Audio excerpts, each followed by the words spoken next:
दोस्तों पंडित जवाहरलाल नेहरू की अगर हम बात करें तो भारत के आप पहले प्रधानमंत्री थे, प्रथम प्रधानमंत्री थे। इसमें लिखा है कि सबसे लंबा कार्यकाल है। एक बात को ध्यान रखिएगा, अब ये टाइम पीरियड चेंज हो चुका है ना। अब ये टेन्योर जा चुका है नरेंद्र मोदी जी की तरफ, प्रधानमंत्री नरेंद्र मोदी, प्रधानमंत्री नरेंद्र मोदी, ध्यान रखिएगा। प्रधानमंत्री नरेंद्र मोदी 11वां साल भारत के प्रधानमंत्री बन रहे हैं। मतलब जो उनका 11वां साल चालू हो चुका है, लगभग 11 साल कंप्लीट हो चुके हैं ना। अभी परसों पूरी चर्चाएं हो रही थी, तो अभी ये टाइम पीरियड चेंज हो चुका है। तो पीडीएफ में थोड़ा सा जो पीडीएफ से जो बच्चे पढ़ेंगे ध्यान रखिएगा, सबसे लंबा कार्यकाल। ठीक, चलिए। साथ ही रक्षा मंत्री, विदेश मंत्री, वित्त मंत्री के पद पर भी कार्य रहे हैं। ये सब आपको याद नहीं करना है, केवल क्या लिखना है कि आप भारत के पहले प्रधानमंत्री थे, बस हो गया। हेडिंग डालो पंडित जवाहरलाल नेहरू, और पंडित जवाहरलाल नेहरू में ये हेडिंग डालना है आपको कि भारत के पहले प्रधानमंत्री। तस्वीर आप देख लीजिए नेहरू जी की, ठीक है, नोट कर लेना तो मुझे बता देना कि आप भारत के क्या है। लेते हैं, आपने भारत की खोज लिखा है, क्या लिखा है? भारत की खोज, डिस्कवरी ऑफ इंडिया, इसको इंग्लिश में बोलते हैं discovery of India, discovery of India, इसे कहते हैं भारत की खोज, डिस्कवरी ऑफ इंडिया। दूसरा है एन ऑटोबायोग्राफी, एन ऑटोबायोग्राफी, इसकी क्या है? प्रसिद्ध कृतियां हैं, ठीक है। तो दो है, भारत की खोज है और एन ऑटोबायोग्राफी है।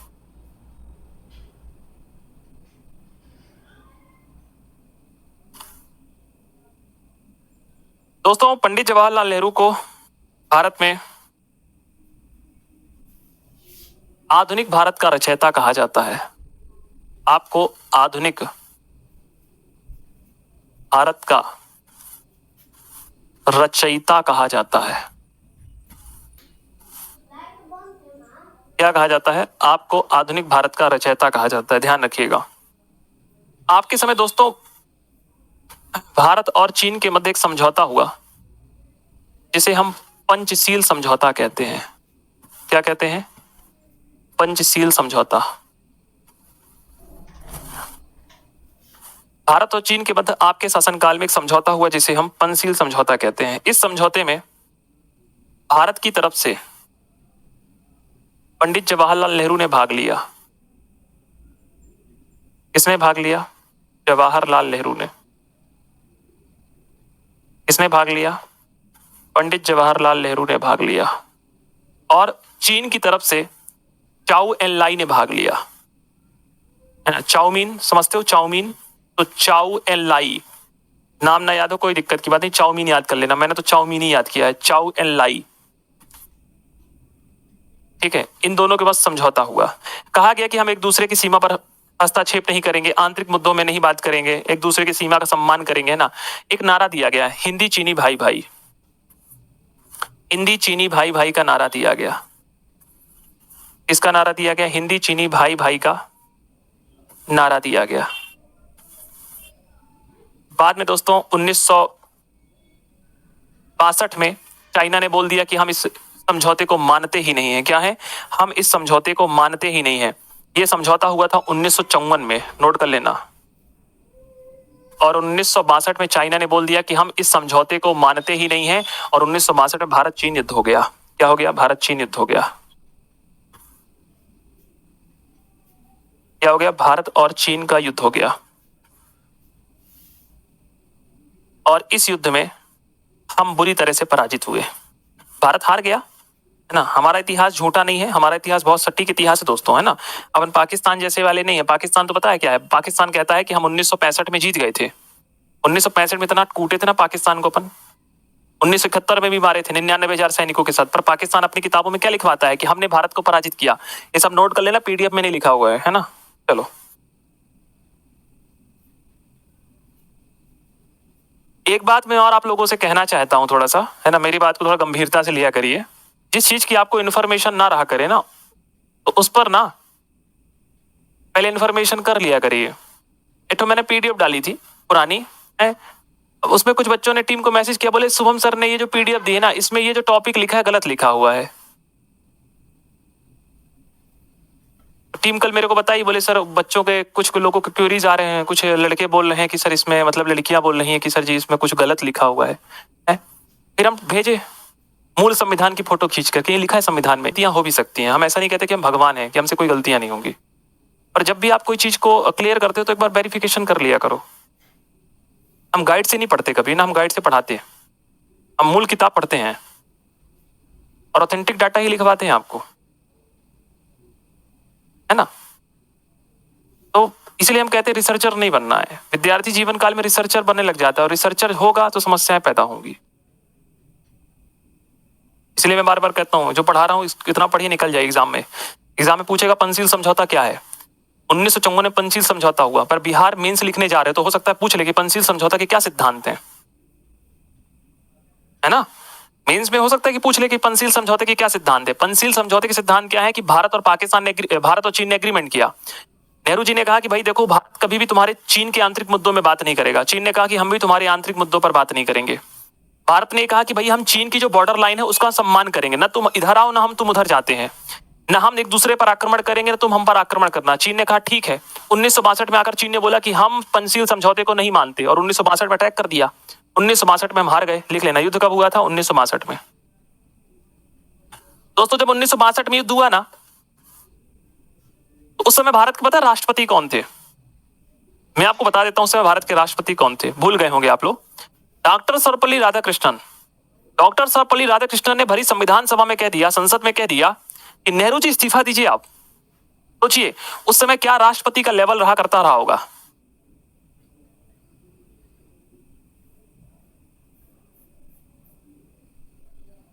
समझ रहे हो? क्या कह दिया कि नेहरू जी आप इस्तीफा दीजिए।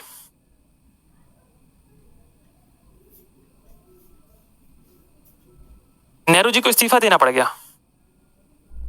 दिया? नहीं दिया। दिया किसने? बीपी मेनन ने इस्तीफा दिया। रक्षा विभाग के मुखिया थे वो, उनको इस्तीफा देना पड़ गया। कोई तो इस्तीफा दे। बोले हार गए तो क्या करें? बोले इस्तीफा दो। और कुछ लोग कहते हैं कि इसी कारण से नेहरू जी को सदमा लग गया था और इनका निधन हो गया, हार्ट अटैक से इनका निधन हो गया था। देख लीजिए, पद पर रहती उनकी मृत्यु हो गई थी, इनको हार्ट अटैक आ गया था। इनके समय दोस्तों हमने गोवा को आजाद करा लिया था ना। गोवा में कौन सा ऑपरेशन चलाया था? पढ़ाया चुका हूं, ऑपरेशन विजय चलाया गया था। याद करिए, गोवा में कौन सा ऑपरेशन चलाया था? गोवा में ऑपरेशन विजय चलाया था। ऑपरेशन विजय। गोवा को किससे आजाद कराया था? पुर्तगालियों से ना। भारत में सबसे पहले पुर्तगाली आए और सबसे लास्ट में पुर्तगाली आए गए भैया, है ना। पुर्तगाली आया वास्को डी गामा 1498 में, और पुर्तगाली को हम भारत से सबसे बाद में भेजे। कब? 1961 में। तो अपन ने यहां से उठाकर उनको फेंकने की कोशिश की। किसको? पुर्तगालियों को। तो हमने गोवा को जीता था ऑपरेशन विजय के माध्यम से। नोट करिए, बहुत इंपॉर्टेंट पॉइंट है दोस्तों। आपको 1955 में भारत रत्न मिल गया। थोड़ा इंटरेस्टिंग कहानी है नेहरू जी के बारे में। ये देखिए लिखा है 1962 में भारत और चीन के मध्य युद्ध हुआ। ठीक है, पंचशील समझौता ये लिखा हुआ है। आपकी समाधि स्थल का नाम है शांतिवन। समाधि स्थल लिख लो, शांतिवन। और आपको 1955 में भारत रत्न मिला। तो कुछ लोगों ने ये कहा कि नेहरू जी ने खुद को भारत रत्न दे दिया। भारत रत्न दिया गया।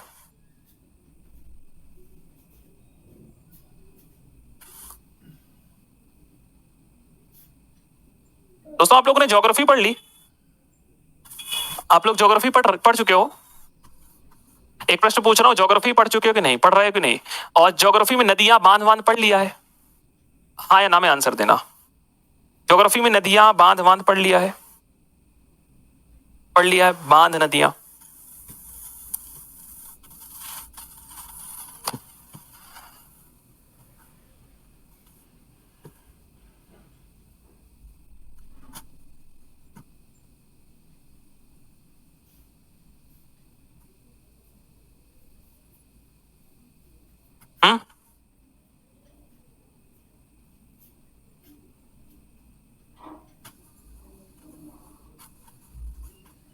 पढ़ रहे हैं?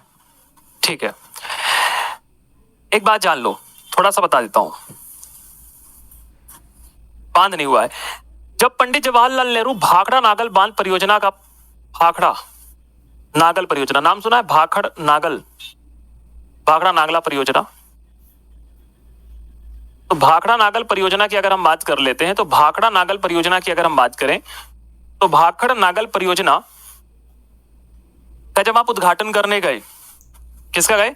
भाखड़ा नागल परियोजना का आप उद्घाटन करने गए, तो मेरे शब्दों को समझना, मैं शब्द क्या बोलना चाह रहा हूं। जब आप उद्घाटन करने गए तो आपने इन्हें आधुनिक भारत का मंदिर कहा है। ये क्वेश्चन एग्जाम में कई दफा पूछा गया है। किसे कहा है? आपने भारत की नदी घाटी परियोजनाओं को भारत का आधुनिक भारत का मंदिर कहा है। मैं इधर लिखे देता हूं, आपने भारत की नदी घाटी परियोजनाओं को, नदी घाटी परियोजनाओं को, हालांकि ज्योग्राफी वाले सर आपको पढ़ाएंगे, पर जब मैं नेहरू जी पढ़ा रहा हूं तो मैं आपको बता देता हूं। भारत की नदी घाटी परियोजनाओं को आपने आधुनिक भारत का मंदिर कहा है। आपने आधुनिक भारत का मंदिर कहा है। तो कभी आपसे पूछ ले कि नेहरू जी ने किसे आधुनिक भारत का मंदिर कहा है, तो भारत की नदी घाटी परियोजनाओं को। किसको कहा है? भारत की नदी घाटी परियोजनाओं को का आपने इसे आधुनिक भारत का मंदिर कहा है। ये क्वेश्चन कई दफा एग्जाम में आ चुका है। मिसलेनियस वाले सर आपको पढ़ाएंगे ये सब चीजें। एक बच्ची का प्रश्न था कि सर 1947 में, नहीं बेटा, 1947 में कारवाहक बनाया गया था, कारवाहक। हालांकि पहली बार चुनाव कब हुआ था? 1952 में। तो 1952 से लेकर 1964 लगभग 12 साल रहे हैं। तो कितने साल रहे? 12 साल। आप टेन्योर देखो ना, 52 में चुनाव हुआ पहली बार। आम चुनाव कब होते हैं? 1952 में। तो 1952 से लेकर 1964 मतलब 12 साल रहे। तो जो मैंने अभी यहाँ पे टाइम पीरियड लिखवाया ना, प्रधानमंत्री नरेंद्र मोदी का 11 साल है। एक साल के बाद ये प्रधानमंत्री नरेंद्र मोदी को पीछे कर देंगे, मतलब ये पीछे हो जाएंगे, नरेंद्र मोदी जी आगे हो जाएंगे। तो अभी भी नेहरू जी 1 साल आगे चल रहे हैं। और जब तक आप पेपर दोगे, तब तक मान लो 2-3 साल बाद एग्जाम दे रहे हो या 2 साल बाद, तो फिर पीछे हो जाएंगे। भी 12 साल भी टेन्योर चल रहा है इनका। नोट कर लिया? अरे ये सब पूछा नहीं जाता, पर मैंने बता दिया आप लोगों को, थोड़ा ध्यान रखो। ये क्वेश्चन एग्जाम में आएगा। भारत की नदी घाटी परियोजनाओं को आधुनिक भारत का मंदिर कहते हैं। भारत चीन युद्ध कब हुआ? 1962 में। पंसील समझौता कब हुआ? ये बढ़ा चुका हूं, देखो ये लिखा है, पंसील समझौता 1954 में हुआ है। इनकी समाधि स्थल को क्या बोलते हैं? शांति वन कहते हैं। क्या कहते हैं? शांति वन। इतना नोट कर लिया हो तो बताओ, फिर मैं आगे चलूं। वैसे बताने के लिए तो बहुत कुछ है। हाँ, लाल किले पर तिरंगा झंडा फहराने वाले भारत के पहले और सबसे ज्यादा तिरंगा झंडा फहराने वाले भी इन्हीं का नाम है। पर अभी क्वेश्चन नहीं आ रहा है एग्जाम में, बहुत पुराना हो गया है। इनका कार्यकाल देखो ना, 52 से लिखा है, 52 से 64, पर ये 47 से भी रहे, तो इसलिए 47 यहाँ पे कंसीडर कर देते हैं। पर असली मायने में आपका चुनाव कब से कब तक रहा? 62 से। नोट कर लिया? मुझे एक चीज और भी है, बहुत सारी किताबें लिखी, जैसे ट्रस्ट ऑफ डेस्टिनी वगैरह लिखी है, पर पूछी नहीं जाती है समझने में, क्योंकि मेरी कोशिश करिए। हिंदी कोड बिल आपके समय आया, क्या पता 12 पूरे होने से पहले सरकार गिर जाए, ये कह रहे हैं सरकार। देखो, सरकार का गिरना अब पॉलिटिकल साइंस से क्या बेहतर सुखद चीजें हैं? तो अगर मैं कहूंगा दुखद चीजें हैं। जब भी सरकारें गिरती हैं तो हम पर विदेशी शक्तियां हावी होती हैं। ठीक है, क्या होती हैं? विदेशी शक्तियां हावी होती हैं। जैसे अभिषेक ने यहां पर लिखा, letters from father his daughter. ये जो आप किताब बता रहे हैं ना, इसी किताब को आगे चल करके क्या बना दिया गया? डिस्कवरी ऑफ इंडिया लिख दिया गया। आखिर लेटर क्या था, कहानी क्या थी? इस कहानी को भी सुन लो। 1942 में भारत छोड़ो मूवमेंट हुआ, आप सभी को पता है। महात्मा गांधी ने नारा दिया, डू एंड डाई, करो या मरो। जब महात्मा गांधी ने करो या मरो का नारा दिया, तो पंडित जवाहरलाल नेहरू को उठा करके पटक दिया गया। कहां पर? जेल में। सभी जितने जितने क्रांतिकारी नेताओं थे, सबको पकड़ के जेल में डाल दिया गया। आपको डाला गया बिलासपुर की जेल में। कहां थे आप? बिलासपुर आता छत्तीसगढ़ में। पहले हमारा एमपी में आता था, पर विभाजन हो गया तो 2000 के बाद छत्तीसगढ़ में चला गया। बिलासपुर की जेल में डाल दिया गया। तो आपने अपनी बेटी इंदिरा गांधी को लेटर लिखा, letters from father to his daughter. आपने इंदिरा गांधी को आप वहां से पत्र लिखते थे और बताते थे कि भारत में ये घटनाएं चल रही है, वो घटनाएं चल रही है। बाद में उन्हीं पत्रों को मिलाकर एक किताब बना दी गई, जिसका नाम डिस्कवरी ऑफ इंडिया। इसलिए मैंने ऊपर लिख दिया, भारत की खोज, डिस्कवरी ऑफ इंडिया। एक बात और जानना जो बड़ी इंपॉर्टेंट है, शायद आप भूल गए हो, पर मैं थोड़ा सा बता देता हूं। मैं आपको पढ़ा चुका हूं, हालांकि फ्लैशबैक में 1929 का लाहौर अधिवेशन, भूले तो नहीं हो? नहीं भूलना है ना, क्योंकि बार बार एग्जाम में पूछेगा। 1929 का लाहौर अधिवेशन भूला तो नहीं है? याद करिए, लाहौर अधिवेशन के बाद ही पंडित जवाहरलाल नेहरू ने तिरंगा झंडा फहराया था। कब कब फहराया था? 26 जनवरी 1930 को रावी नदी के तट पर पंडित जवाहरलाल नेहरू ने तिरंगा झंडा फहराया था। याद करिए।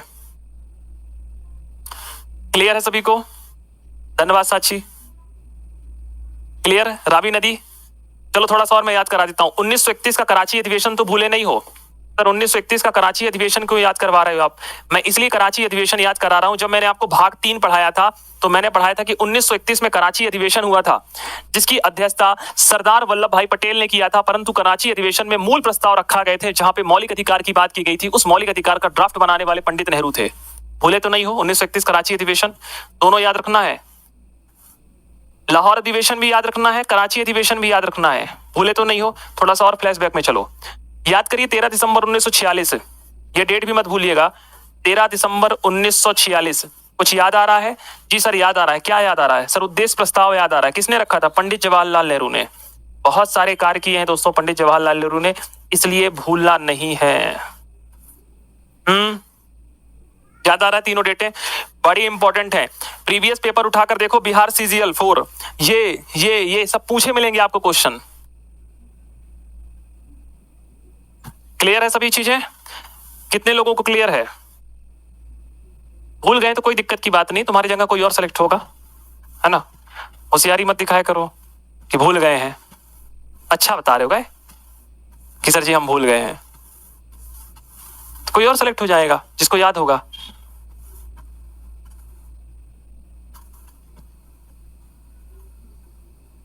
नोट करो इसको।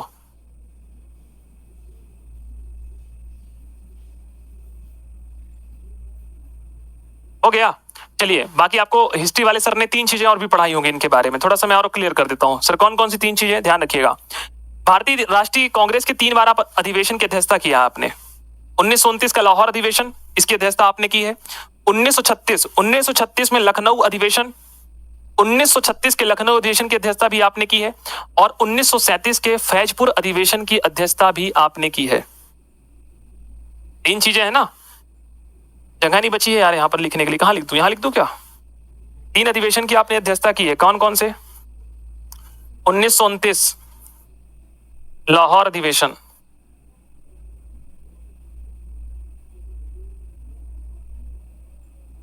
1936 लखनऊ अधिवेशन। हिस्ट्री वाले सर ने पढ़ाया होगा आपको, या पढ़ाएंगे आगे चलकर, जो भी जैसा होगा जहां पर आप हिस्ट्री पहुंचे होगे। और 1937 का फैजपुर अधिवेशन। कौन सा अधिवेशन? फैजपुर अधिवेशन। ये 3 अधिवेशन हैं, बड़े इंपॉर्टेंट, ध्यान रखिएगा।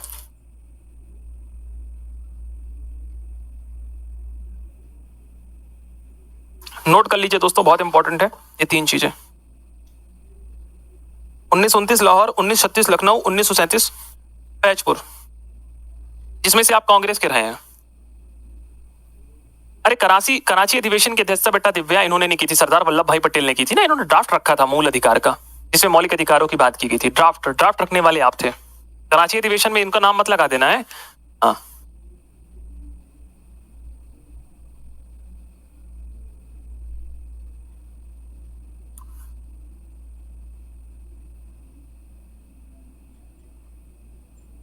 हो गया?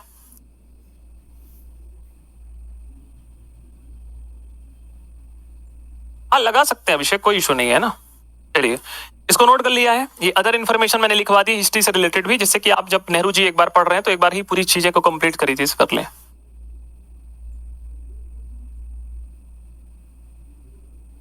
अच्छा, थोड़ा सा मैं आपको एक चीज और बता देता हूँ, बता दूं नेहरू जी के बारे में, सुन लो। भारतीय इतिहास में 2 व्यक्ति हुए हैं ऐसे, हालांकि हिस्ट्री वाले सर आपको पढ़ाएंगे। 2 व्यक्ति हुए, एक नेहरू जी थे उसमें से, और एक हुए CR दास। नेहरू जी और CR दास। CR दास मतलब चित्तरंजन दास, इन्होंने स्वराज पार्टी बनाई थी मोतीलाल नेहरू के साथ, कांग्रेस को छोड़ करके। आगे हिस्ट्री वाले सर आपको पढ़ाएंगे। 2 व्यक्ति हुए हैं, एक आप थे और एक CR दास थे। पर इंपॉर्टेंट क्या है, जिन्होंने कांग्रेस की अध्यक्षता तो की है, साथ साथ आपने अखिल भारतीय किसान कमेटी की भी अध्यक्षता की है। तो इतिहास में 2 ही लोग हुए जिन्होंने 2 अध्यक्षता एक साथ की है, कांग्रेस की भी अध्यक्षता की है और अखिल भारतीय किसान कमेटी की अध्यक्षता भी की है। इतिहास में 2 ही लोग हुए हैं, मेरी बात को सुनना, इतिहास में केवल 2 ही लोग हुए हैं जिन्होंने ऐसी अध्यक्षता की है कांग्रेस के पद पर रहते हुए। एक नेहरू जी थे और एक CR दास थे, चित्तरंजन दास। बाकी किसी ने नहीं की है। जिन लोगों ने कांग्रेस की है वो कभी अखिल भारतीय किसान कमेटी के नहीं रहे। तो ध्यान रखिएगा, ये आपको हिस्ट्री वाले सर पढ़ाएंगे। 1923 में आपने अखिल भारतीय किसान कमेटी के आप अध्यक्ष रह चुके हैं। लिख दूं क्या यहाँ पर? मेरा मन नहीं मानेगा, लिख लो। 1923 में अखिल भारतीय किसान कमेटी के अध्यक्ष रह चुके हैं। किसान कमेटी के अध्यक्ष, नोट कर लीजिए इसको। तो 1923 में आप अखिल भारतीय किसान कमेटी के अध्यक्ष रह चुके हैं। और दूसरे व्यक्ति थे सी आर दास। ये दो लोग कौन थे? ये क्वेश्चन एग्जाम में आ चुका है दोस्तों, इसलिए बता रहा हूं, है ना। नेहरू जी का हिस्ट्री के संदर्भ में पूछा गया है और हम नेहरू जी यहां पढ़ रहे हैं, इसलिए मैं आपको सब पढ़ाई दे रहा हूं कि आपको दिक्कत ना आए।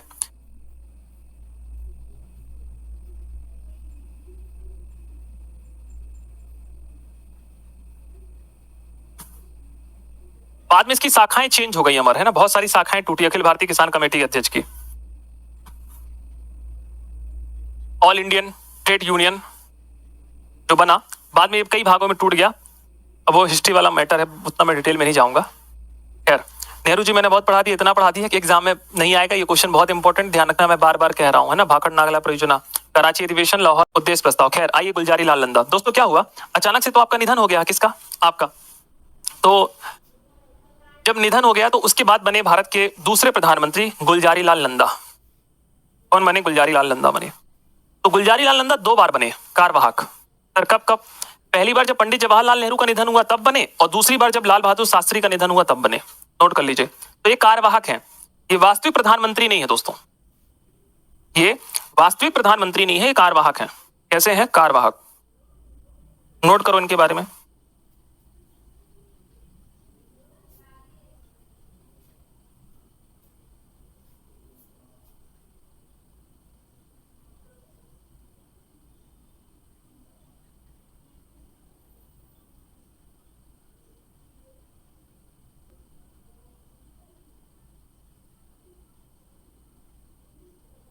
हो गया? आगे चले, जल्दी लिखो, हाथ और तेज चलाओ, है ना। कार्यवाहक बनते हैं कुछ समय के लिए, 15-20 दिन के लिए बने, फिर वापस से प्रधानमंत्री का चुनाव हो गया। फिर आ गए कौन से? लाल बहादुर शास्त्री। सबसे फेवरेट प्रधानमंत्री हैं लाल बहादुर शास्त्री। ऐसे प्रधानमंत्री दोस्तों जिनके बारे में ऐसा कहा जाता है कि इनके पास, मतलब इन्होंने जिस परिस्थितियों में देश को संभाला और पाकिस्तान को कूटा, बहुत सुखद बात थी वो, है ना। देखिए, भारत के दूसरे प्रधानमंत्री जिनकी मृत्यु हो गई पद पर रहते, वो कौन थे? लाल बहादुर शास्त्री ही थे। आप सेनानी भी थे, स्वतंत्रता सेनानी भी थे, आपने देश की आजादी के लिए भी बहुत सारे प्रयास किए, ध्यान रखिएगा, ठीक है। हाँ, आपने एक नारा दिया है, जय जवान जय किसान। जय जवान जय किसान।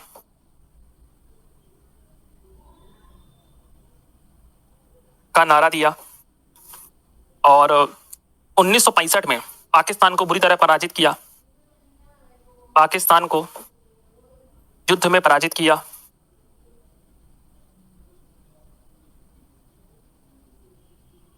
भारत के पहले प्रधानमंत्री जिनकी मृत्यु भारत से बाहर हुई, ताशकंद में इनकी मृत्यु हो गई थी। एक समझौता हुआ था ताशकंद, आगे बढ़ाता हूं मैं आप लोगों को। भारत के प्रथम प्रधानमंत्री जिनकी मृत्यु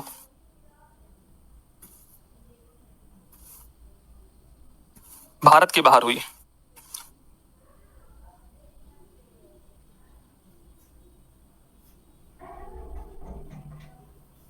नोट करिए। कहां हुई थी? ताशकंद स्थान में हुई थी, ताशकंद। यहां लिख दूं क्या? ताशकंद समझौता कब हुआ था? चलो पीछे लिखा हुआ है, हालांकि पहले इसको नोट करो, इतना पहले इतना नोट करिए।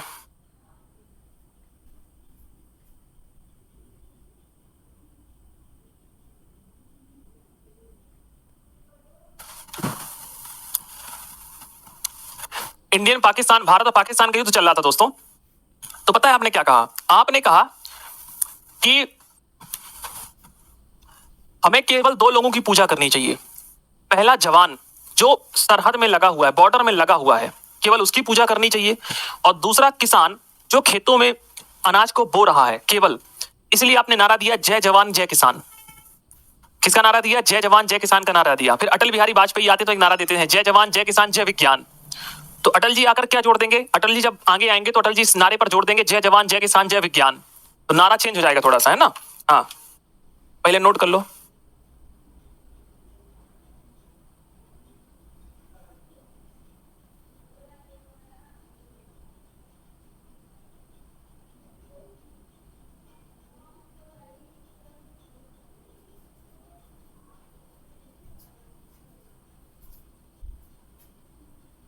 लिख लिया, इंपॉर्टेंट है थोड़ा सा, ये इधर है, इसको नोट कर लेना, है ना।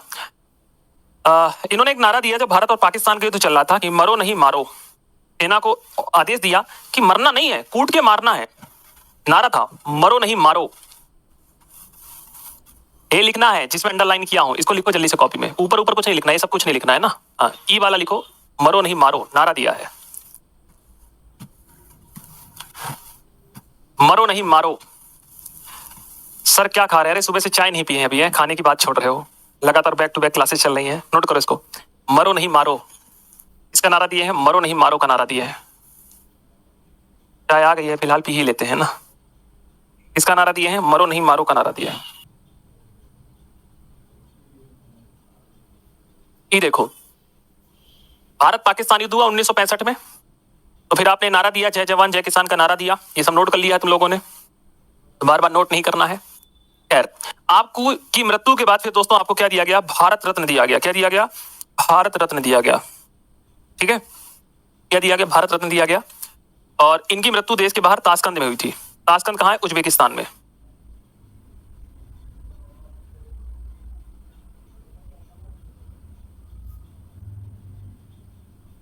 दोस्तों क्या हुआ कि एक समझौता हुआ जिसे कहते हैं ताशकंद समझौता। ताशकंद समझौता हुआ दोस्तों 1966 में। कब हुआ? 1966 में। अच्छा, क्यों हुआ? क्योंकि अपन ने पाकिस्तान को पराजित कर दिया और पाकिस्तान को बुरी तरह पराजित किया, तो भाई पाकिस्तान और भारत के मध्य एक समझौता होने जाना था ताशकंद में। जहां से भारत की तरफ से कौन गए थे? भारत की तरफ से गए थे प्रधानमंत्री लाल बहादुर शास्त्री। बहुत तेज तर्राहट व्यक्ति थे आप, बहुत तेज तर्राहट। और पाकिस्तान से था अयूब खान। पाकिस्तान से कौन था? पाकिस्तान से था अयूब खान। पाकिस्तान से कौन था? अयूब खान था, अयूब खान। इन दोनों लोगों के मध्य आपके समझौता हुआ।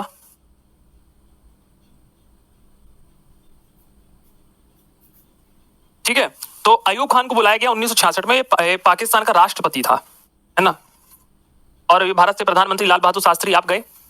दोस्तों क्या हुआ? ऐसा कहा जाता है कि लाल बहादुर शास्त्री का जो निधन हुआ वो रहस्यमय तरीके से था। क्यों? देखिए बता देता हूं। अच्छा, ऐसा नजर क्यों पड़ रही है? क्यों सर रहस्यमय बता रहे हैं आप? क्योंकि इनके सचिव थे जिनका नाम था कुलदीप नायर।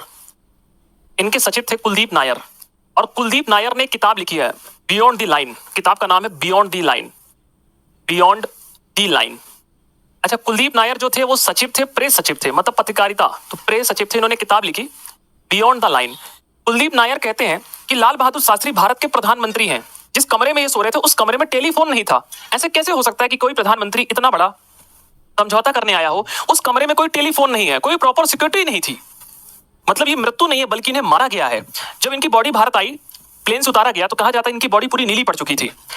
और बहुत बड़ी गलती थी। इनके बेटे ने भी कहा कि मेरे पिताजी को लगता है कि जहर दिया गया है, पॉइजन दिया गया, क्योंकि पॉइजन में ही बॉडी नीली पड़ती है। और दोस्तों आनंद फानन में इनका निधन दाह संस्कार करा दिया गया। बहुत बड़ी गलती हो गई। पीएमओ होना था, पोस्टमार्टम होना था, पता चलता कि सच में इनको जहर दिया गया कि नहीं दिया गया। आखिर सर इनको मारने का क्या रीजन था? बहुत तेज तराहट व्यक्ति थे। सोचिए 1962 में हम चाइना से हारे और 1965 में पाकिस्तान को हरा दिया। लाल बहादुर शास्त्री ने देश को सबसे पहले प्रायोरिटी दी है दोस्तों। अब यकीन मानेंगे, जब इनका निधन हुआ ना तो इनकी पेटी में 300 रुपए थे मात्र। एक बार इनके बेटे इनकी कार लेकर चले गए जिसमें लिखा था भारत का प्रधानमंत्री। अपने बेटे पर एफआईआर ठोक दिया, तो उन्हें प्रधानमंत्री की गाड़ी को हाथ कैसे लगाया? ये देश इसलिए महान बना क्योंकि इस देश में ऐसे प्रधानमंत्री रहे दोस्तों, ध्यान रखिएगा। ऐसे ऐसे इस देश को प्रधानमंत्री मिले, इस देश को ऐसे ऐसे लोग मिले हैं, इसलिए भारत भारत है, भारत महान है।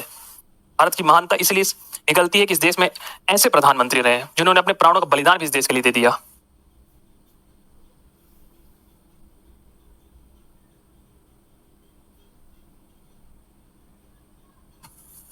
नोट करो जल्दी से। पाकिस्तान का एक क्षेत्र था जिसको हम बोलते हैं हाथी पिठवाला। ताशकंद समझौते में पाकिस्तान को दे दिया था। मैंने कहा रख ले बेटा। खैर इतना सब नहीं पूछेगा पर आपको पता होना चाहिए।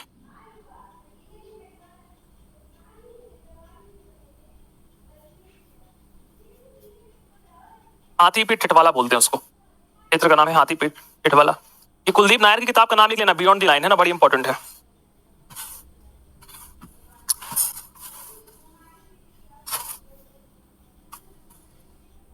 कुलदीप नायर के नीचे किताब लिखा है beyond the line, beyond the line. पूछ लो। ताशकंद समझौता कब हुआ है? 11 जनवरी 1966। अगर पूरी डेट कभी पूछे तो पूरी डेट भी आपको पता होनी चाहिए, बहुत फेमस समझौता है। 11 जनवरी 1966।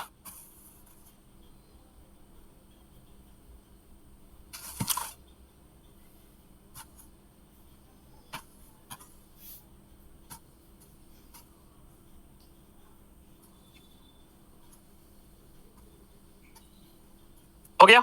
आइए दोस्तों, क्या होता है ना कि जब आप कोई काम करते हो तो आप बेंचमार्क सेट कर जाते हो। लाल बहादुर शास्त्री बेंचमार्क सेट कर गए थे कि देश सबसे पहले है, हमें सबसे पहले राष्ट्र को चुनना चाहिए। अब इंदिरा गांधी आ रही है दोस्तों। कौन आ रही है? इंदिरा गांधी आ रही है।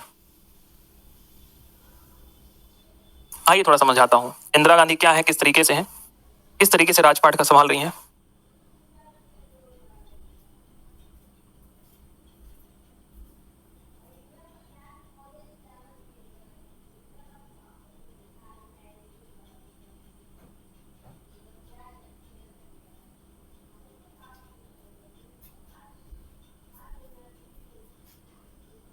चर्चाएं करें। अब आ रही दोस्तों आयरन लेडी इंदिरा गांधी। देखो इंदिरा गांधी की घटना बिल्कुल अलग है। कैसी घटना अलग है? ये प्रधानमंत्री जब बन रही तो कृपा से बन रही। कृपा से मतलब समझो, देखो थोड़ा यहाँ पे लिखना छोड़ दो, पहले यहाँ पे समझो। देखो भैया, जवाहरलाल नेहरू का निधन हो गया तो भारत ने एक प्रधानमंत्री खो दिया। ठीक है, जवाहरलाल नेहरू का निधन हो गया 1964 में, तो नेहरू जी चले गए। फिर आ गए लाल बहादुर शास्त्री, लाल बहादुर शास्त्री भी चले गए। कौन चले गए? लाल बहादुर शास्त्री का भी निधन हो गया 1966 में। तो भारत ने बैक टू बैक 2-3 सालों में 2 प्रधानमंत्री खो दिए, बड़े बड़े लीडर वाले। अब रीजन ये है सर, स्टेट पीसीएस प्री के लिए हो जाएगा। ये मेरे से प्रश्न मत पूछा करो, पढ़ने के बाद ना पेपर मिला लिया करो कि सर जो पढ़ा रहे हमारे पीसीएस में आ रहा है कि नहीं आ रहा। अरे तुम भारत के 28 राज्यों का पेपर देने जाओगे, पॉलिटी बाहर नहीं आएगी। बस एक ही लाइन में आंसर दूंगा। यहां पर देखो, अब लाल बहादुर शास्त्री का भी निधन हो गया, तो अब कहा गया कि भाई यार क्या किया जाए, 2 प्रधानमंत्री निधन हो गए। बोले एक काम करो, जवाहरलाल नेहरू की बेटी को बना दो, इंदिरा को प्रधानमंत्री बना दोगे तो पूरा ये बढ़िया रहेगा कि अगर इंदिरा गांधी को प्रधानमंत्री बना दोगे तो इंदिरा गांधी को कोई खास अनुभव तो है नहीं राजनीति का, नेहरू जी की बेटी है तो लोग जिता देंगे कृपा दृष्टिकोण से। उस समय कांग्रेस की सबसे बड़ी, कांग्रेस जो पार्टी थी, कांग्रेस पार्टी का जो लीडर था, मुखिया था, उसका नाम था के कामराजन। जैसे आज सोनिया गांधी है ना, वैसे ही उस समय थे के कामराजन। नाम जान लीजिए, के कामराजन दक्षिण भारत से थे। और इन्होंने कहा कि एक काम करते हैं ना, के कामराजन ने कहा एक काम करते हैं, इंदिरा गांधी को भारत की प्रधानमंत्री बना देते हैं और संपूर्ण सत्ता मेरे हाथ में रहेगी। मैं जैसा चलाना चाहूंगा इंदिरा गांधी को वैसे चलेगी, क्योंकि इनको आइडिया है नहीं प्रधानमंत्री के पद का। बेचारे गलती हो गई के कामराजन को, है ना। आगे चलकर बताएंगे इंदिरा गांधी की इंदिरा मतलब कौन है। तो के कामराजन ने दोस्तों इसलिए इनको प्रधानमंत्री बनाया और इसीलिए इनको गूंगी गुड़िया कहा गया। क्या कहा गया? गूंगी गुड़िया, गूंगी गुड़िया कहा गया। ठीक है, तो अब आइए थोड़ा सा इनके बारे में बात करते हैं। भारत की पहली महिला है प्रधानमंत्री के रूप में। अभी तक के इतिहास में कोई महिला प्रधानमंत्री नहीं बनी, कोई भी महिला अभी तक के इतिहास में प्रधानमंत्री नहीं बनी है। आप ही केवल प्रधानमंत्री के रूप में रहे हैं।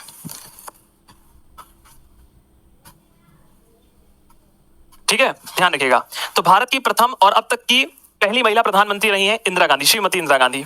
इंदिरा गांधी की बात करता हूं तो इंदिरा गांधी ने 1969 में बैंकों का राष्ट्रीयकरण कर दिया। सभी बैंकों को बुलाया पास में, बोला देखो भैया बैंक वालों राष्ट्रीयकरण करना है।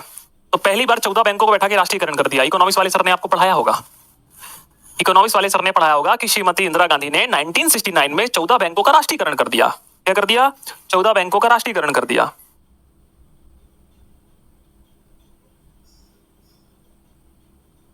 क्या कर दिया? 14 बैंकों का राष्ट्रीयकरण। राष्ट्रीयकरण करने का तात्पर्य क्या होता? सरकारी घोषित कर दिया। क्या घोषित कर दिया? सरकारी। खतरनाक थी दोस्तों। 14 बैंकों को बुलाया आपस में, बोले क्या क्या चल रहा है? बोले वो मैडम वो ऐसा बोले, सब बोले 14 बैंकों को बुला के बोले एक काम करना, पहले इनको बाहर बैठाओ, पानी नहीं पिलाना इनको, हाँ कॉफी नहीं चाय पिलाना अदरक वाली। 14 बैंक आए, बोले हो सकता है मैडम कुछ अच्छा करने के लिए बुलाई हो। बोले इन सभी बैंकों का राष्ट्रीयकरण करो, इतने सारे फालतू के बैंक खोल के बैठ गए हो हैं। बैंक वालों के पसीने गायब हो गए।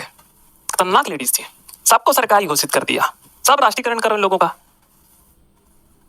तो 14 बैंकों का पहली बार राष्ट्रीयकरण हो गया इन्हीं के शासनकाल में। ये बड़ा इंपॉर्टेंट टाइम पीरियड है, कई दफा पूछा जा चुका है, पेपर उठाना इकोनॉमिक्स का, उसमें मिलेगा आपको। तो 1969 में लिख लिया? नोट करो जल्दी से। ये कहानी नहीं लिखना है आपको, है ना, कहानी समझाने के लिए बताता रहता हूं, इसको भी नोट कर लिया तुम लोगों ने।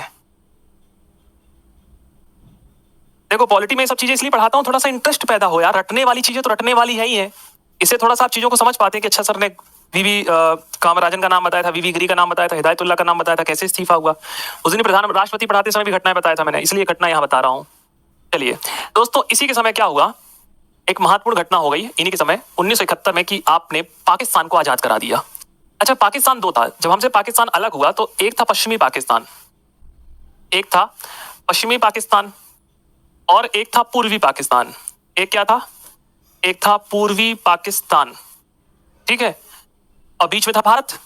तो ये जो पूर्वी पाकिस्तान के साथ लोग भेदभाव करते थे, कौन भेदभाव करते थे? पश्चिमी पाकिस्तानी वाले, है ना। ये दोनों देश एक ही थे पर अलग अलग थे, एक आधा क्षेत्र यहाँ का था, आधा क्षेत्र यहाँ का था। आप बोलोगे सर कैसा देश है? मैंने कहा ऐसा ही था, एक क्षेत्र इधर है, एक क्षेत्र इधर है, ठीक है, एक क्षेत्र इधर था, एक क्षेत्र इधर था। तो आपने क्या किया दोस्तों, पश्चिमी पाकिस्तान को आजाद करवाया और यही आजाद होकर बांग्लादेश बन गया। क्या बन गया? बांग्लादेश, ठीक है ना। आपने बांग्लादेश में अपनी एक सेना भेजी थी जिसका नाम था मुक्ति वाहिनी, कई बार आप लोग सुनते रहोगे, मुक्ति वाहिनी भेजी थी, मुक्ति वाहिनी। मुक्ति वाहिनी का निर्माण आप ही ने किया था। जैसे आज आप लोग बलूचिस्तान को आजाद कराने में लगे हैं ना, इनडायरेक्टली, आज अपन लोग इनडायरेक्टली बलूचिस्तान को आजाद कराने में लगे कि बलूचिस्तान पाकिस्तान से अलग हो जाए, उसी तरीके से अपन ने मुक्ति वाहिनी बनाई और पूर्वी पाकिस्तान में भेज दी, ठीक है। हाँ, उस समय कौन थे सेनाध्यक्ष? मानिक शाह। मूवी बनी है, मूवी देखी होगी ना आप लोगों ने, हाँ, तो मूवी जो बनी है बिल्कुल सही बनी है। हमने 1971 में बांग्लादेश को आजाद करा दिया, और कितने दोस्तों, अभी तक का सबसे बड़ा आत्मसमर्पण करवाया था इंदिरा गांधी ने। कितने सैनिक? 92,000 सैनिक। 1971 के युद्ध में 92,000 सैनिकों ने आत्मसमर्पण किया। क्या किया? आत्मसमर्पण किया। कमांडर कौन था? नियाजी, जनरल नियाजी। 92,000 सैनिकों का आत्मसमर्पण, इतिहास में अभी तक इतने बड़े सैनिकों का आत्मसमर्पण किसी ने नहीं कराया, भारत ने कराया था। तो कहीं 92 मिलेगा, कहीं 93 मिलेगा, कहीं 94 मिलेगा, तो समथिंग 92 से 93 लिख लो, ठीक है।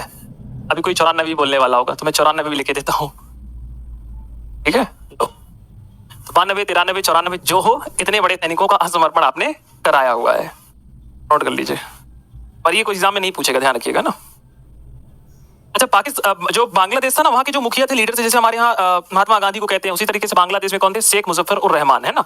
उन्हीं की बेटी है आज महबूबा मुफ्ती, जिनको भारत ने शरण दिया हुआ है। तभी तो हमसे बांग्लादेश क्या है, देख रहे हो, आंखों में आंखें देखकर डालकर हमसे बातें कर रहा है बांग्लादेश। हमने कहा पोते आओ बेटा हमारे, हम पिताजी हैं, पाकिस्तान हमारा बेटा है और तुम हमारे नाती हो। 1971 में डिलीवरी कराई थी अपन लोगों ने, आओ दोस्तों। इंदिरा गांधी ने दोस्तों आपातकाल लगाया, कब लगाया? 1975 में। 1975 में दोस्तों आपने इमरजेंसी लगा दी। क्या लगा दी? आपातकाल लगा दिया। क्या लगा दिया? आपातकाल घोषित कर दिया। क्या कर दिया? आपातकाल घोषित कर दिया। अच्छा, इनके आपातकाल की घटना भी बड़ी इंपॉर्टेंट है। क्या हुआ? ये भारत की प्रधानमंत्री बनी, इन्होंने चुनाव लड़ा कहां से? इलाहाबाद वगैरह से। तो इलाहाबाद हाई कोर्ट में इनकी याचिका लगा दी गई। किस लिए याचिका लगा दी?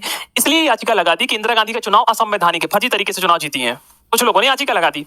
अब इलाहाबाद हाई कोर्ट ने इस बात को सही घोषित कर दिया।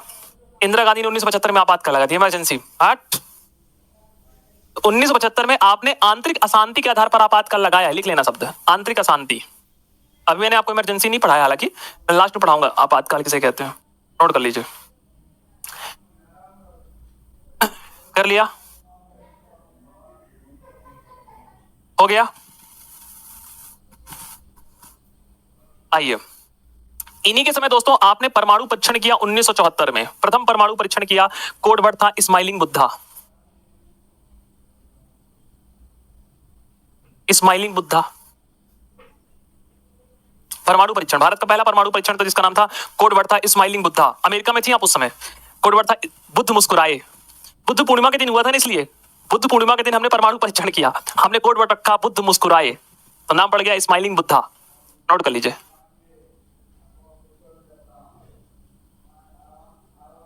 मैंने कल पूरी पीडीएफ अपलोड करा दी है दोस्तों, ध्यान रखिएगा, है ना, शुरुआत से लेकर अंत तक।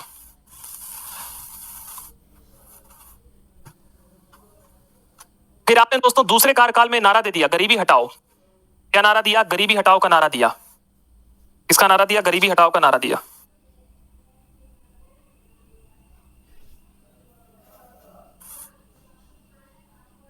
आप लोग मुझे कमेंट सेक्शन में बताएंगे इंदिरा गांधी ने नारा किस पंचवर्षीय योजना में दिया था? इकोनॉमिक्स पढ़ चुके हो ना आप लोग। इंदिरा गांधी ने गरीबी हटाओ का नारा किस पंचवर्षीय योजना में दिया था? पंचवर्षीय योजना समझते हो? 5 ईयर प्लान कहते हैं। हमारे भारत में 12 पंचवर्षीय योजना आ चुकी है।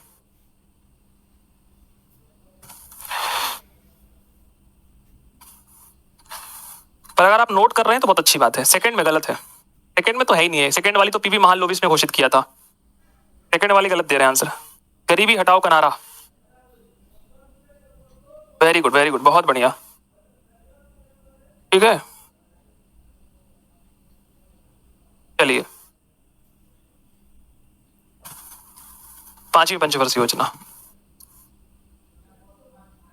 अब दोस्तों थोड़ा मेरी बात को समझने की कोशिश करिए। इंदिरा गांधी ने दोस्तों 1977 में, 1966 से लेकर 77 तक रही। देखो पहला टाइम पीरियड देखिए, 1966 से लेकर 71 तक रही, फिर 71 से लेकर रहना था 76 तक, तो इमरजेंसी लग गई, 77 में चुनाव हुए, और चुनाव जब हुए इंदिरा गांधी चुनाव हार गई। कहे हार गई? क्योंकि आपने इमरजेंसी लगा दी थी, आपातकाल लगा दिया था। क्या लगा दिया था? आपातकाल लगा दिया था।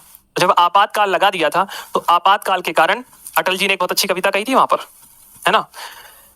अटल जी ने बहुत अच्छी कविता, जब इंदिरा गांधी ने आपातकाल लगाया तो उस समय इंदिरा गांधी ने बड़े बड़े नेताओं को जेल में उठाकर डाल दिया। जैसे लालू जी को भी उठाकर जेल में डाल दिया था, मैं उस दिन बता रहा था। उनकी बेटी हुई थी मीशा, तो मीसा लगाया था उस समय, इमरजेंसी के तहत उन्होंने सबको जेल में डाल दिया। तो उस समय अटल जी ने एक बहुत अच्छी कविता कही थी कि बड़ी मुद्दत के बाद मिले हैं दीवाने, कहने सुनने को रह गए हैं अफसाने, खुली हवा में जरा सांस तो ले लेने दो, ये आजादी कब तक रहे कौन जाने। ठीक है, अब 1977 में आते हैं दोस्तों मोरारजी देसाई। ये भी लंबे समय तक नहीं रहते, 2 साल तक ही रहते हैं। भारत में पहली बार गैर कांग्रेसी सरकार बनी। भारत में पहली बार, देखो दोस्तों 77 में पहली बार गैर कांग्रेसी प्रधानमंत्री कोई बना। इन्होंने कांग्रेस से इस्तीफा देकर अलग पार्टी बना ली, जनता पार्टी। इन्हें दोस्तों भारत रत्न से भी सम्मानित किया गया है। इससे इंपॉर्टेंट है कि इन्हें पाकिस्तान का सर्वोच्च सम्मान मिला है।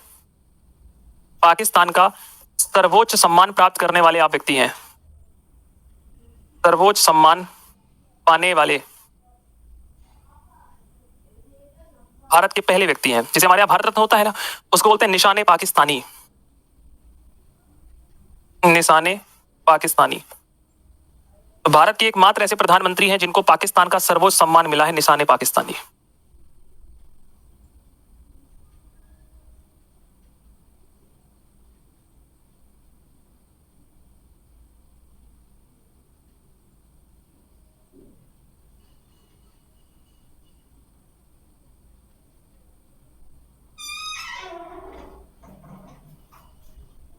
ठीक है, बस हो गया, पाकिस्तान इनको दे दिया और क्या है। दोस्तों ध्यान रखिएगा, सबसे उम्रदराज व्यक्ति हैं आप। क्या है? सबसे, भारत के पहले प्रधानमंत्री, भारत के सबसे वृद्ध प्रधानमंत्री कह सकते हैं। वृद्ध प्रधानमंत्री की संज्ञा है। 81 साल में प्रधानमंत्री बने थे दोस्तों, 81 साल में, 81 वर्ष की उम्र में। गांधी टोपी पहन के जाते थे आप, गांधी टोपी को धारण करते थे। कौन सी टोपी? गांधी टोपी। तो गांधी टोपी पहन कर जाया करते थे आप कहां पर? लोकसभा में। गांधी टोपी धारण करने वाले,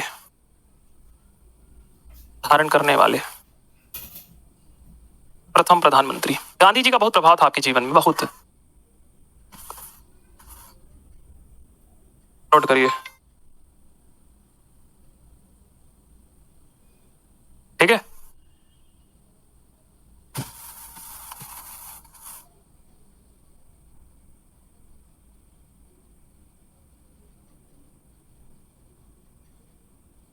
इनकी समाधि स्थल का नाम है अभय घाट। इनकी समाधि स्थल का नाम क्या है? इनकी समाधि स्थल का नाम है अभय घाट। नोट कर लो जल्दी से, पहले इसको नोट करो, फिर बताता हूं।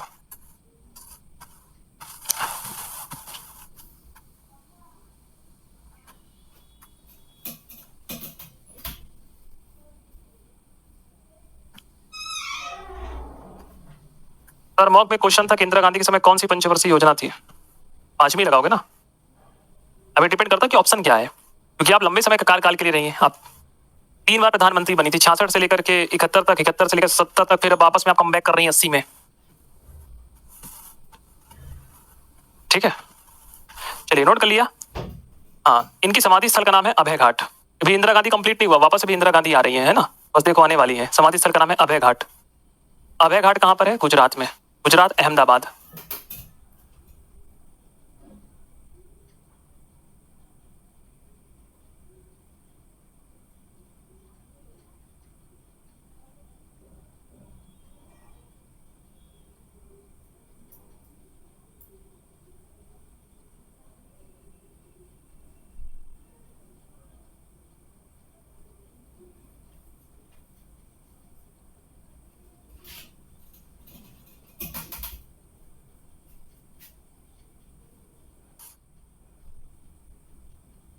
चलिए, भारत के पहले प्रधानमंत्री जिन्होंने अपना त्याग पत्र दिया, नोट करिए।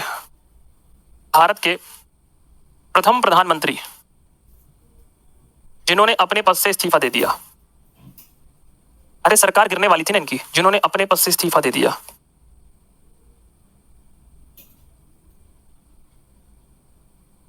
दोस्तों आज की राजनीति बहुत अलग हो गई है, पहले की राजनीति बिल्कुल अलग रहा करती थी, है ना।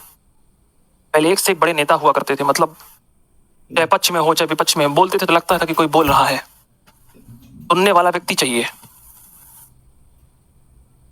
ठीक है, हाँ सीएम भी रह चुके हैं महाराष्ट्र के। मतलब पहले के राजनेता अलग तरीके के हुआ करते थे, तेज तर्राहट।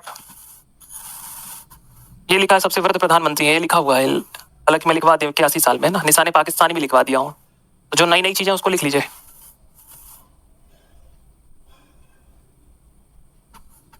इंदिरा गांधी लोग जब प्रधानमंत्री थे तो एक से बड़े नेता थे, आप थे, एक से एक लीडरशिप रहा करते थे, सिंहासन संभालना इतना आसान नहीं था।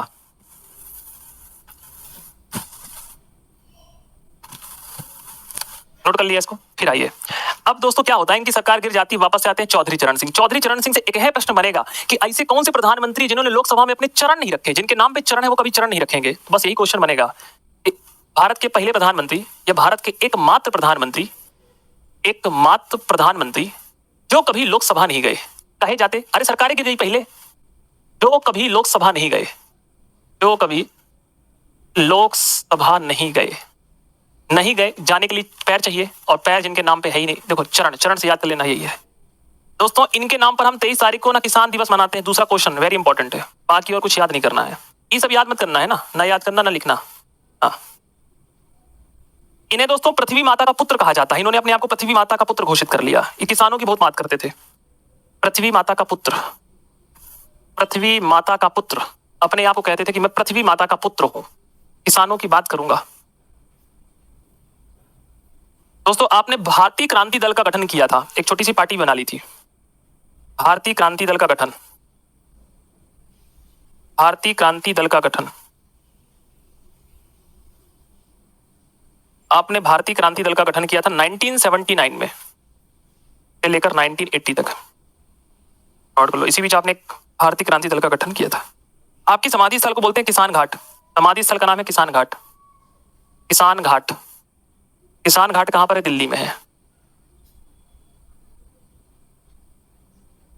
नोट कर लीजिए। हमको पता है कि किसकी क्लास कब है ना, बस पढ़ लीजिए। आप उत्तर प्रदेश के मुख्यमंत्री भी रह चुके हैं, कौन? चौधरी चरण सिंह, है ना। अभी 4 क्वेश्चन पूछ लेंगे तो बताओगे नहीं, ये जरूर बताओगे कि क्लास है, हमको सब पता है कि किसकी कौन सी क्लास है ना। पहले यहाँ पे नोट कर लीजिए।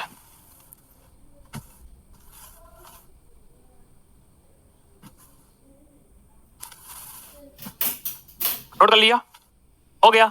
अब वापस से आ जाती है इंदिरा गांधी। देखिए 80 से 84 अंतिम टाइम पीरियड है, 84 में इनकी गोली मारकर हत्या हो जाएगी। यहाँ पर ये कम बैक करती है तीसरे टर्म में। देखो सरकार देखो कैसी चली, 4 साल सरकार कैसे चली, 80 में वापस आई, देखो सरकार कैसे चली। 77 में इंदिरा गांधी गई थी यहाँ पे, कितने प्रधानमंत्री चेंज हो गए, आप आ गए, फिर आप आ गए, अब वापस इंदिरा गांधी 84 में आ जाती है। इस समय आती तो सबसे पहले नाबार्ड की स्थापना करती है, नाबार्ड, सुना है नाबार्ड? नाबार्ड, तो सबसे पहले किसकी स्थापना करती है? नाबार्ड की स्थापना करती है। नाबार्ड बहुत फेमस है। अरे नाबार्ड क्या है? किसानों को दोस्तों क्या देता है? पैसा बांटता है ना नाबार्ड, बहुत फेमस क्वेश्चन है। नाबार्ड की स्थापना करने वाली इंदिरा गांधी। इकोनॉमिक्स वाले सर पढ़ाएंगे, लिख लो यहाँ पर जल्दी से, टाइम पास ना करो, जल्दी लिखो।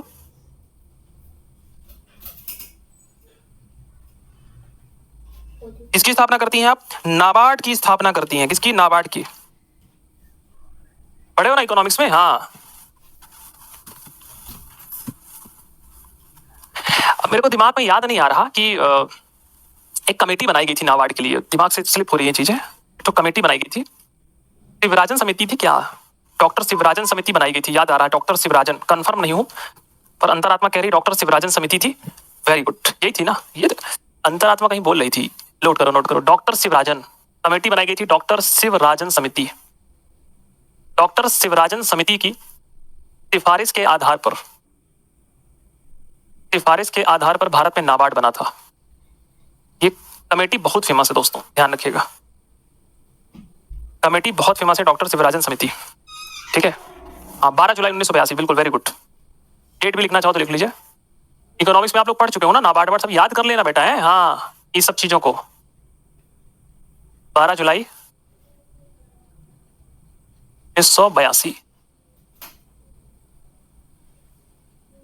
ठीक है, चलिए। अच्छा, इनके समय एक चीज और हो गई। 1984 में गोल्डन टेम्पल पर इंडियन आर्मी ने ऑपरेशन ब्लू स्टार चलाया था, जिस कारण आपका निधन हो गया था। स्वर्ण मंदिर के बारे में उस दिन बता रहा था मैंने आप लोगों को, स्वर्ण मंदिर पर, कि स्वर्ण मंदिर पर कब्जा हो गया था, याद है आपको? तो आपने स्वर्ण मंदिर जो अमृतसर में है, कहां पर है? अमृतसर में है। अमृतसर कहां पर है? पंजाब में है। तो वहां पर आपने एक ऑपरेशन चलाया था, उस ऑपरेशन का नाम था operation blue star. Blue star. कौन सा ऑपरेशन चलाया था? ऑपरेशन ब्लू स्टार चलाया था। कब चलाया था? 1984 में चलाया था। और खालिस्तान की मांग करने वाले जो लोग थे, उनको आपने भारत से मुक्ति दिला दी थी, है ना? उस दिन मैंने आप लोगों को ये भी पढ़ाया था कि स्वर्ण मंदिर की जो नींव रखी है एक मुस्लिम व्यक्ति ने रखी थी, उसका नाम था मीर वाकी। याद है ना आप लोगों को? याद है कि नहीं है? हाँ। और 1984 में ही इंदिरा गांधी का निधन हो गया था। 1984 में इनकी गोली मारकर हत्या कर दी गई थी। क्या कर दी गई थी? गोली मारकर हत्या कर दी गई थी। नोट करिए इसको। आपको दोस्तों इतिहास में आयरन लेडी की संज्ञा दी जाती है। आयरन लेडी, यहां लिख दूं? Iron lady.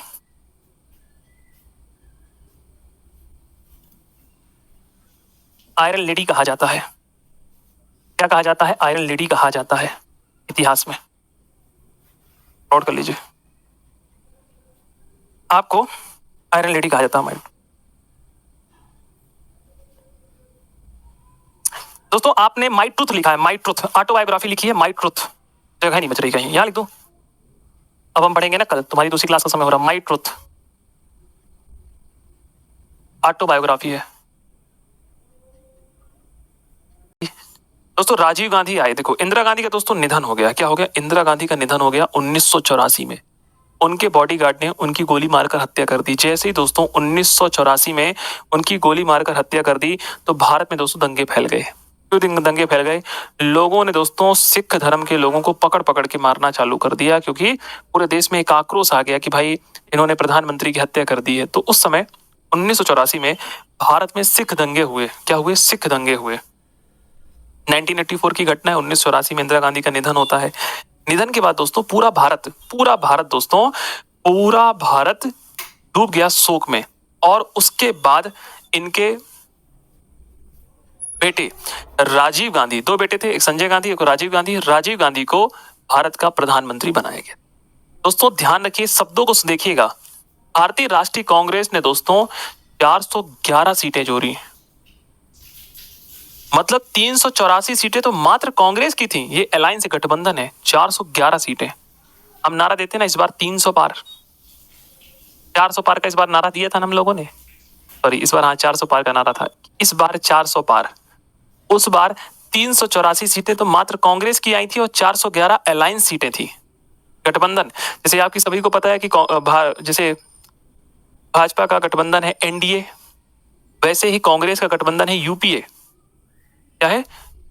यूपीए। चलिए दोस्तों बहुत बहुत धन्यवाद। आपकी क्लास प्रारंभ हुई और लाइट भी आ गई अपनी, है ना?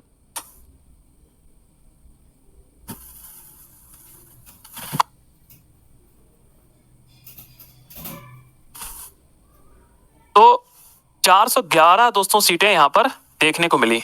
दोस्तों ये 40 वर्ष की उम्र में प्रधानमंत्री बने। कौन? राजीव गांधी। कितने साल की उम्र में? 40 साल की उम्र में आप प्रधानमंत्री बने। और आप दोस्तों भारत के सबसे युवा प्रधानमंत्री थे। क्या थे? आप भारत के सबसे युवा प्रधानमंत्री के रूप में जाने गए।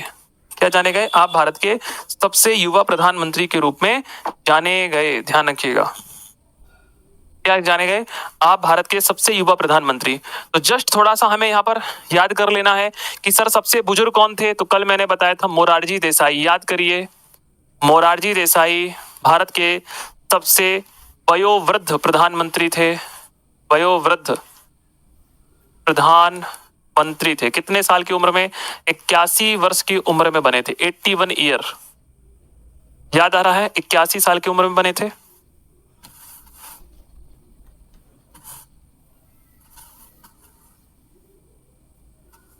ठीक है, तो 81 साल की उम्र में वो बने थे, तो 40 साल की उम्र में आप बने थे। दोस्तों एक बात ध्यान रखिएगा, भारत में टेक्नोलॉजी कंप्यूटर लाने का श्रेय किसको जाता है? राजीव गांधी को। क्वेश्चन एग्जाम में आ चुका है। भारत में कंप्यूटर लाने का श्रेय किसको जाता है? राजीव गांधी जी को। किसको जाता है? राजीव गांधी जी को जाता है। भारत में कंप्यूटर लाने का श्रेय किसको जाता है? आपको जाता है। तो कभी आपसे पूछे कि भारत में टेक्नोलॉजी का प्रणेता कौन है, तो आप ही हैं। सर गठबंधन क्या होता है? गठबंधन का तात्पर्य होता है जैसे जब लड़का और लड़की शादी करते हैं ना, तो 7 फेरा लेते हैं, तो पंडित जी कहते हैं कि लड़का और लड़की का गठजोड़ करा जाए। उसी प्रकार से दोस्तों क्या होता है, जब सरकारें आपस में गठबंधन बनाती हैं, क्या बनाती हैं? गठबंधन बनाती है। जैसे मान लो मेरी एक पार्टी है भारतीय, ठीक है ना, मेरे पास 40 सांसद हैं, आपके पास भी 40 सांसद हैं। मान लो 60 सांसद को मिलकर सरकार बनाना है, तो मैं आपसे बोलूंगा कि भारतीय आप मेरे साथ गठबंधन कर लीजिए, मेरे 40 सांसद मेरे, 40 सांसद आपके, 80 हो जाएंगे और अपन 60 सांसद में सरकार बना लेंगे। तो गठबंधन उसे कहा जाता है। ठीक है, कोई भी गठबंधन कर सकता है। ठीक है, हाँ, हमेशा जो राष्ट्रीय पार्टियां होती है वो छोटी छोटी पार्टियों के साथ क्या करती हैं? गठबंधन करती हैं। क्या करती हैं? गठबंधन करती हैं। गठबंधन करने से क्या होता है कि उनको सरकार चलाने में आसानी होती है। इसको नोट कर लीजिए जो मैं आपको समझा रहा हूं दोस्तों। याद रखिएगा 1991 में, इतना नोट कर लिया, 1991 में दोस्तों इनकी हत्या हो गई थी। क्या हो गई थी? बम से इनकी हत्या हो गई थी। भारत के पहले प्रधानमंत्री जिनकी हत्या बम से की गई थी, ह्यूमन बम लगाया गया था, ह्यूमन बम। थोड़ा सा लिख लीजिए, फिर समझाता हूं क्या घटना थी, कैसी थी, वगैरह वगैरह। पहले लिखो। 1991 में आपको भारत रत्न भी दिया गया, ध्यान रखिएगा। क्या दिया गया है?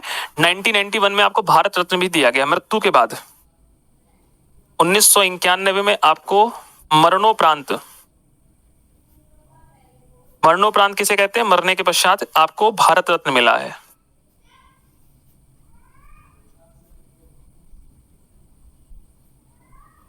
नोट कर लीजिए इसको, ठीक है।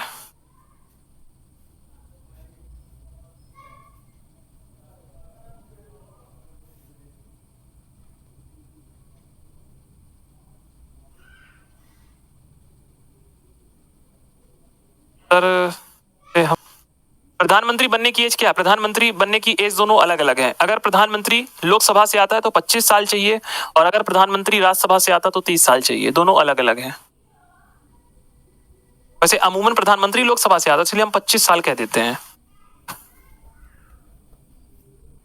हो गया सर। ये पॉइंट 73वां 74वां संविधान अमेंडमेंट भी नहीं के समय हुआ था? नहीं बेटा, वो किसके समय हुआ था? पीवी नरसिम्हा राव के समय हुआ था। पंचायती राज सिस्टम में जो प्रावधान किए गए थे वो पीवी नरसिम्हा राव के समय हुआ था।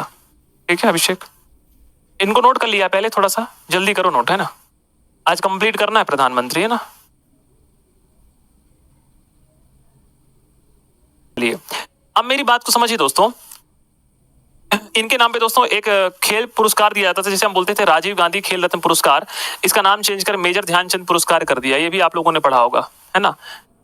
पहले इनके नाम पर दोस्तों राजीव गांधी खेल रत्न पुरस्कार मिलता था, इसका नाम चेंज करके सरकार ने मेजर ध्यानचंद रत्न पुरस्कार कर दिया। देखो बहुत सिंपल सी बात है, हमारी सरकार आएगी तो हम अपने व्यक्तियों का नाम रख लेंगे, आपकी सरकार आएगी तो हम आपके व्यक्तियों का नाम रख लेंगे। सिंपल सी बात है। जैसे बहुत सारे रेलवे स्टेशन के नाम चेंज होते हैं, एयरपोर्ट के नाम चेंज होते रहते हैं।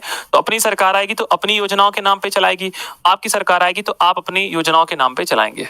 ठीक है, ध्यान रखिए। तो ये है दोस्तों, क्लियर। चलें, हाँ दोस्तों, इन्होंने पूरा टाइम पीरियड कर लिया था।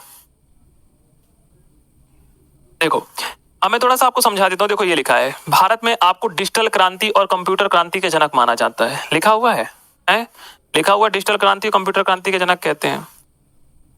ये 2 पॉइंट को नोट करिए। हालांकि ये पॉइंट एग्जाम के लिए ध्यान नहीं रखना है। हालांकि आपको जो क्या थे, जब आप भारत के प्रधानमंत्री थे, तो जब आप भारत के प्रधानमंत्री थे, पीएम थे, तो उस समय एक बहुत बड़ी समस्या थी। क्या समस्या थी? समस्या ये थी श्रीलंका की समस्या। देखो भारत से जुड़ा हुआ है दोस्तों, श्रीलंका जुड़ा हुआ है। भैया श्रीलंका कभी अपना हुआ करता था। मैं आप लोगों से एक निवेदन करना चाहता हूं, थोड़ा मेरी निवेदन को सुन लेंगे आप लोग। दूसरी क्लास की चर्चा है कि ये पढ़ा रहा है, वो पढ़ा रहा है, ऐसा चल रहा है, वैसा चल रहा है, टाइम चला जाएगा। मेरे को पढ़ाना है आज, मेरे को कंप्लीट करना है प्रधानमंत्री, है ना। तो केवल पढ़ लीजिए। मेरी क्लास में ना ये कैसा कर रहा, वो जिस टीचर से जो समस्या ना, उस टीचर से बात करिए। मैं हमेशा एक बात कहता हूं, मेरी क्लास में केवल बात करिए आप मुझसे पॉलिटी की। एक पढ़े लिखे लोग हैं आप लोग यार भाई। इधर देखो क्या हुआ। तो आप भारत के प्रधानमंत्री थे। आप जब भारत के प्रधानमंत्री बने तो ये श्रीलंका है ना, श्रीलंका, ये श्रीलंका अपना था कभी? पता है आप लोगों को? अब आप कहोगे हाँ सर जी, श्रीलंका अपना, रावण वहीं का था है वो, चलो ठीक है। श्रीलंका अपना इसलिए था क्योंकि हमारे भारतीय इतिहास में दोस्तों जब राजा बैठे, चाहे पांड हो, चोल हो, इन लोगों ने यहाँ पर जाके दोस्तों शासन किया है, आप कब्जा किया है, शासन किया है। श्रीलंका हमारा था कभी प्राचीन समय में, है ना। श्रीलंका कभी अपना हुआ करता था, श्रीलंका अपना था, वो तो फिर अलग हो गया, खैर वो अलग बात है।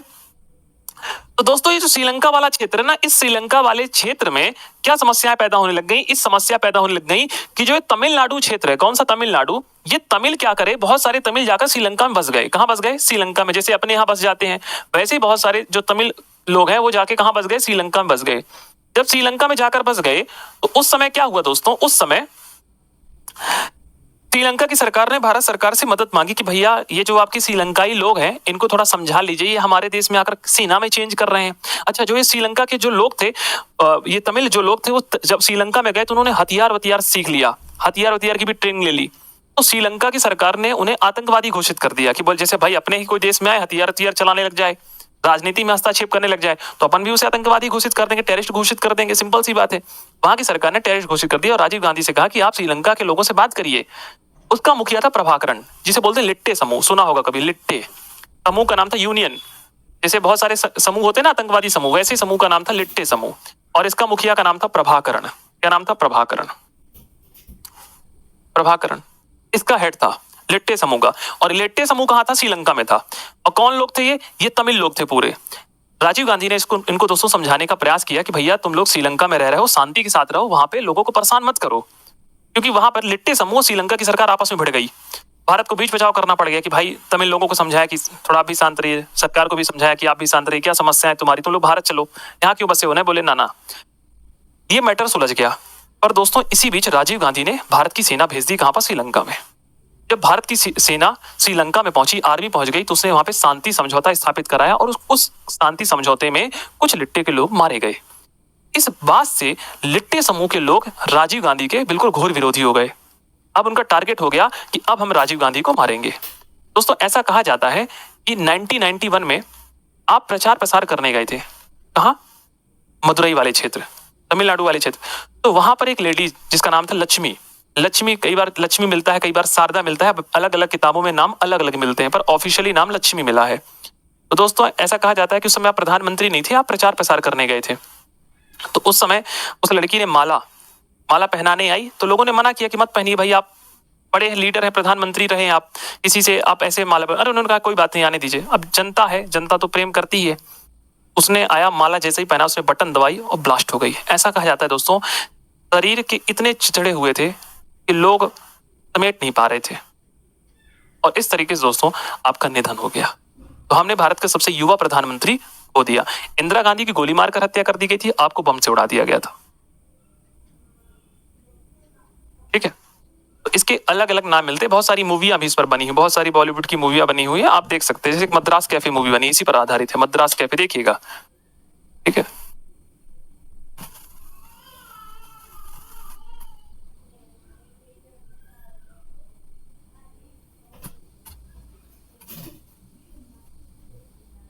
समझाना। चलिए, तो आपके बारे में इतना क्लियर हो गया सभी को। दोस्तों याद रखिएगा, आपकी जो समाधि स्थल है, आपकी समाधि स्थल को बोलते हैं वीर भूमि।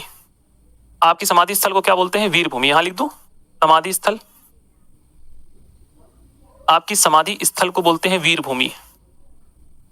आप बहुत शांत प्रवृत्ति के प्रधानमंत्री थे, शांत सहज, ठीक है, पढ़े लिखे थे, आप टेक्नोलॉजी की बात करते थे, आप अनुसंधान की बात करते थे, आप रिसर्च की बात करते थे। इसे ह्यूमन बॉम्ब कहते हैं। जब कोई व्यक्ति किसी व्यक्ति को अपने शरीर के साथ मारने के प्रयास करे, उसे ह्यूमन बॉम्ब की संज्ञा दी जाती है। संजय गांधी की हत्या प्लेन क्रैश से हो गई थी। ठीक है, तो समाधि स्थल का नाम था वीर भूमि। क्या नाम था? वीर भूमि। एक बात और भी ध्यान रखिएगा, आपका जन्म दिवस हुआ था 20 अगस्त को। आपका जन्म आता है 20 अगस्त को, और 20 अगस्त को कांग्रेस मनाती है सद्भावना दिवस। क्या मनाती है? सद्भावना। कांग्रेस नहीं, मतलब पूरा भारत ही मनाता है सद्भावना दिवस के रूप में, ये भी जान लो। आपके जन्म दिवस को मनाते हैं सद्भावना दिवस। जैसे आप लोग अपना बर्थडे सेलिब्रेट करते हैं ना, वैसे ही आपका जो जन्म है 20 अगस्त, उसको हम मनाते हैं सद्भावना दिवस। नोट कर लीजिए, 20 अगस्त को हम क्या मनाते हैं? सद्भावना दिवस मनाते हैं। क्या मनाते हैं? सद्भावना दिवस मनाते हैं। गांधी की सरकार में ही पता क्या हुआ था, राजीव गांधी की सरकार में ही ना लड़कियों को वोट डालने की उम्र जो है, मतलब लड़के लड़की दोनों को वोट डालने की उम्र 21 से 18 कर दी गई थी। आज आप 18 साल में वोट डाल पाते हैं ना, ये आप ही ने कहा था। आपने कहा था जब कोई लड़की 18 साल में अपना पति चुन लेती है तो वो वोट क्यों नहीं डाल सकती, वो अपना राजनेता क्यों नहीं चुन सकती है। ठीक है सर, तभी से इनकी फैमिली को प्रोटेक्शन दिया था। भारत में जितने भी प्रधानमंत्री रहेंगे, वर्तमान में रहेंगे, उन सबको एसपीजी की सिक्योरिटी मिलेगी।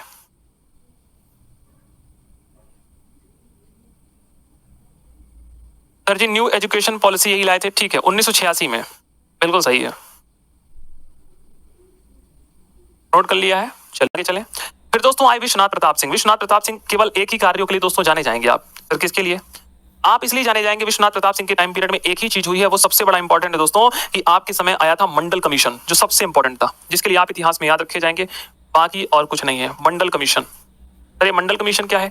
मंडल कमीशन की दोस्तों अगर मैं बात करूं तो मंडल कमीशन आया था विंध्येश्वरी प्रसाद मंडल, पूरा नाम था मंडल कमीशन, पीपी मंडल कमीशन या विंध्येश्वरी प्रसाद मंडल।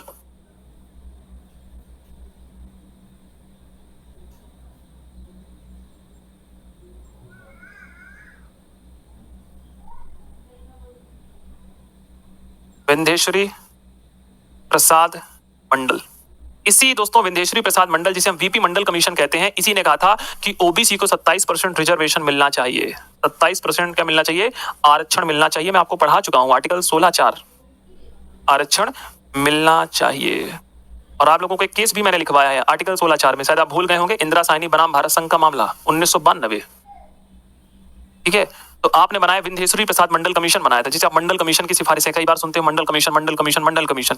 इसी मंडल कमीशन को आपने डिजाइन किया था, आपने बनाया था, आप ही के प्रधानमंत्री के समय बने था, जिसने कहा था कि ओबीसी को 27% रिजर्वेशन मिलना चाहिए। क्या मिलना चाहिए, ओबीसी को 27% रिजर्वेशन मिलना चाहिए। एक ज्यादा लंबे समय तक आप प्रधानमंत्री नहीं रहे हैं, 1989 से लेकर, लिखा हुआ है हालांकि यहाँ पर।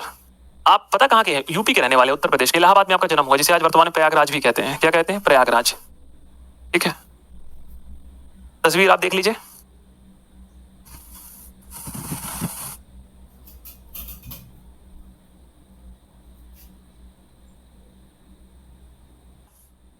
जल्दी लिखिए, जल्दी, कलम तेज।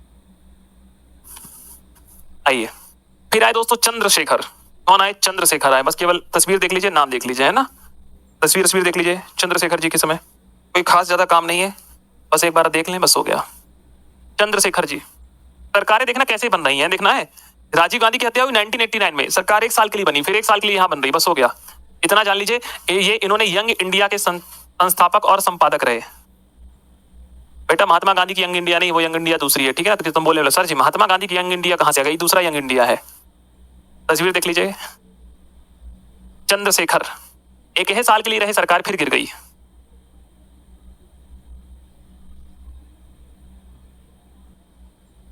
कर लिया, अच्छे लग रहे हैं, पद पर बैठता हुआ ऑटोमेटिक अच्छा लगने लग जाता है क्या।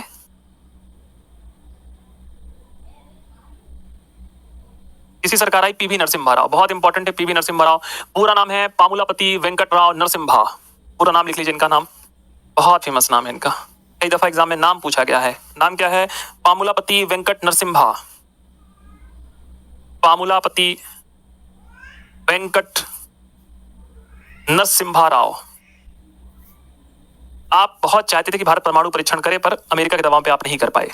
इन्हीं के समय दोस्तों हुआ 73वां और 74वां संविधान संशोधन, जिसके लिए इतिहास आपको याद रखेगा हमेशा, हमारे एमपीपीएससी में पूछ चुका है। 73वां संविधान संशोधन भी आप ही के समय हुआ और 74वां संविधान संशोधन भी आप ही के समय हुआ।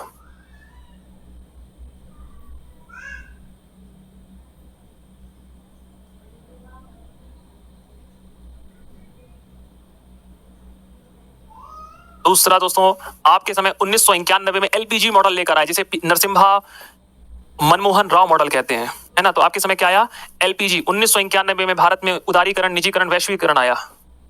वैश्वीकरण, उदारीकरण, उदारीकरण, निजीकरण, वैश्वीकरण, उदारीकरण, निजीकरण तथा वैश्वीकरण आया। इकोनॉमिक्स वाले सर ने आपको पढ़ाया होगा, भारत में एलपीजी मॉडल आया। इस मॉडल को हम क्या कहते हैं? मनमोहन राव मॉडल कहते हैं। क्या कहते हैं? मनमोहन राव मॉडल। मनमोहन राव मॉडल भी कहा जाता है। सर मनमोहन मतलब इनके समय वित्त मंत्री कौन थे? इनके समय जो वित्त विभाग सौंपा गया था मनमोहन सिंह को सौंपा गया था। मनमोहन सिंह ही दोस्तों 1991 में भारत को आर्थिक संकटों से उन्होंने उभारा था, इसलिए पूरा भारत उनको हमेशा इस बात के लिए ऋणी मानता है। नहीं तो हमारे देश में दोस्तों आर्टिकल 360 लगने वाली थी, इमरजेंसी लगने वाली थी। हमारे पास विदेशी मुद्रा नहीं थी, पैसा नहीं बचा था सामान खरीदने के लिए, है ना? क्या नहीं बचा था? पैसा ही नहीं बचा था। तो उस समय मनमोहन सिंह ने अपनी सूझबूझ के कारण से जिस तरीके से दिमाग लगाया और भारत में 1991 में भारतीय बाजार विश्व के सभी बाजारों के लिए खुल गया।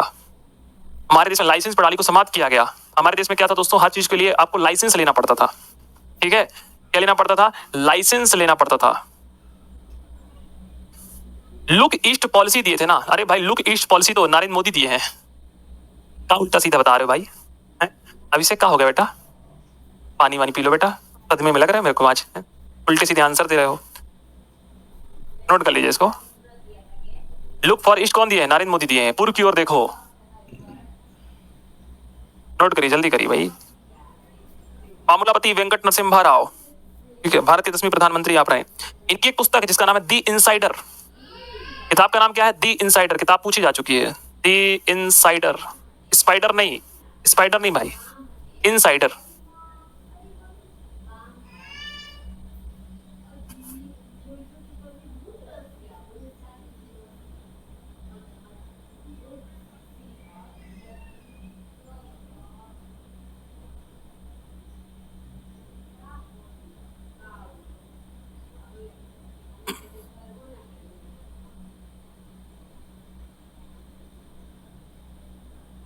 हो गया?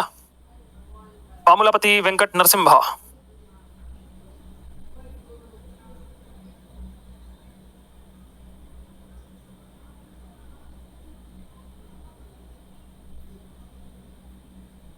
चलिए, एमपीपीएससी ने क्वेश्चन पूछा था, ये कहाँ के मुख्यमंत्री थे? ये आंध्र प्रदेश के मुख्यमंत्री थे ना, आंध्र प्रदेश।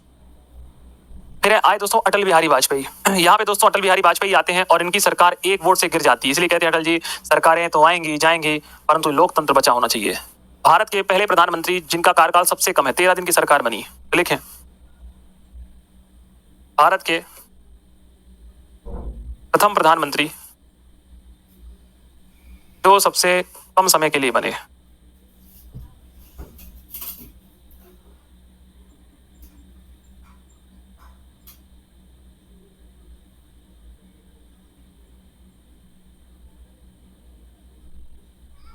जो क्या बने? सबसे कम समय के लिए बने।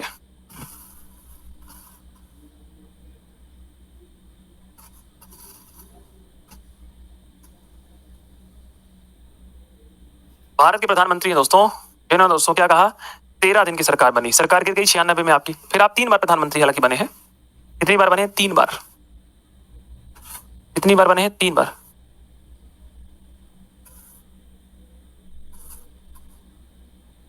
लुक फॉर ईस्ट हो गया। चलिए, फिर सरकार बनी एच डी देवगौड़ा की। किसकी बनी? H D Deve Gowda. एक साल फिर किन सरकार बनी? गठबंधन सरकार चल रही, कर्नाटक के मुख्यमंत्री थे एच डी देवगौड़ा। बस ये ध्यान रखिए, कहाँ के एच डी देवगौड़ा? कहाँ के थे? कर्नाटक के।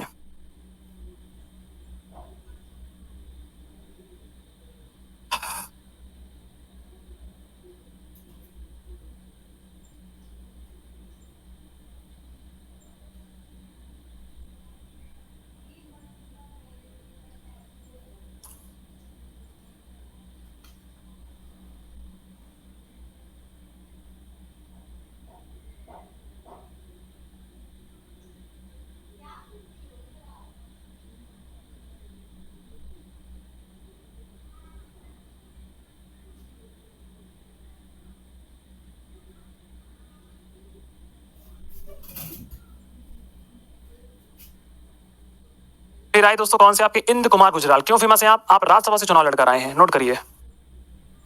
आप प्रधानमंत्री कहां से बने? प्रधानमंत्री आप बने थे राज्यसभा से।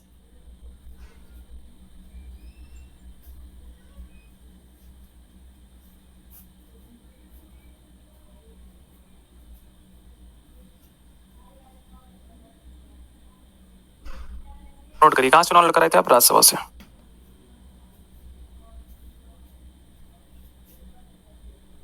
आपकी लिखी है, आत्मकथा लिखी है, आत्मकथा। आप लोग भी अपनी आत्मकथा लिखेंगे ना? हाँ, आत्मकथा सच्ची सच्ची लिखी जाती है, झूठी नहीं लिखी जाती, ऑटोबायोग्राफी। इनका नाम था आई के गुजराल ऑफ डिस्क्रिप्शन। आई के गुजराल ऑफ डिस्क्रिप्शन।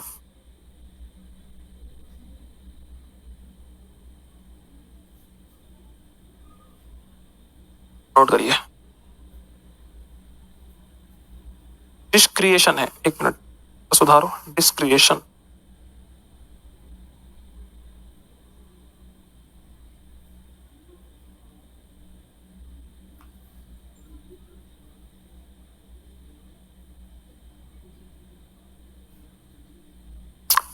तस्वीर देख लीजिए,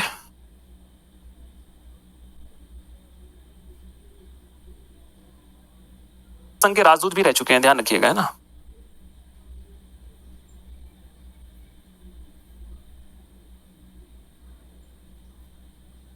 लिखना चाहें तो, क्योंकि आप सोवियत संघ के क्या रह चुके हैं? राजदूत रह चुके हैं।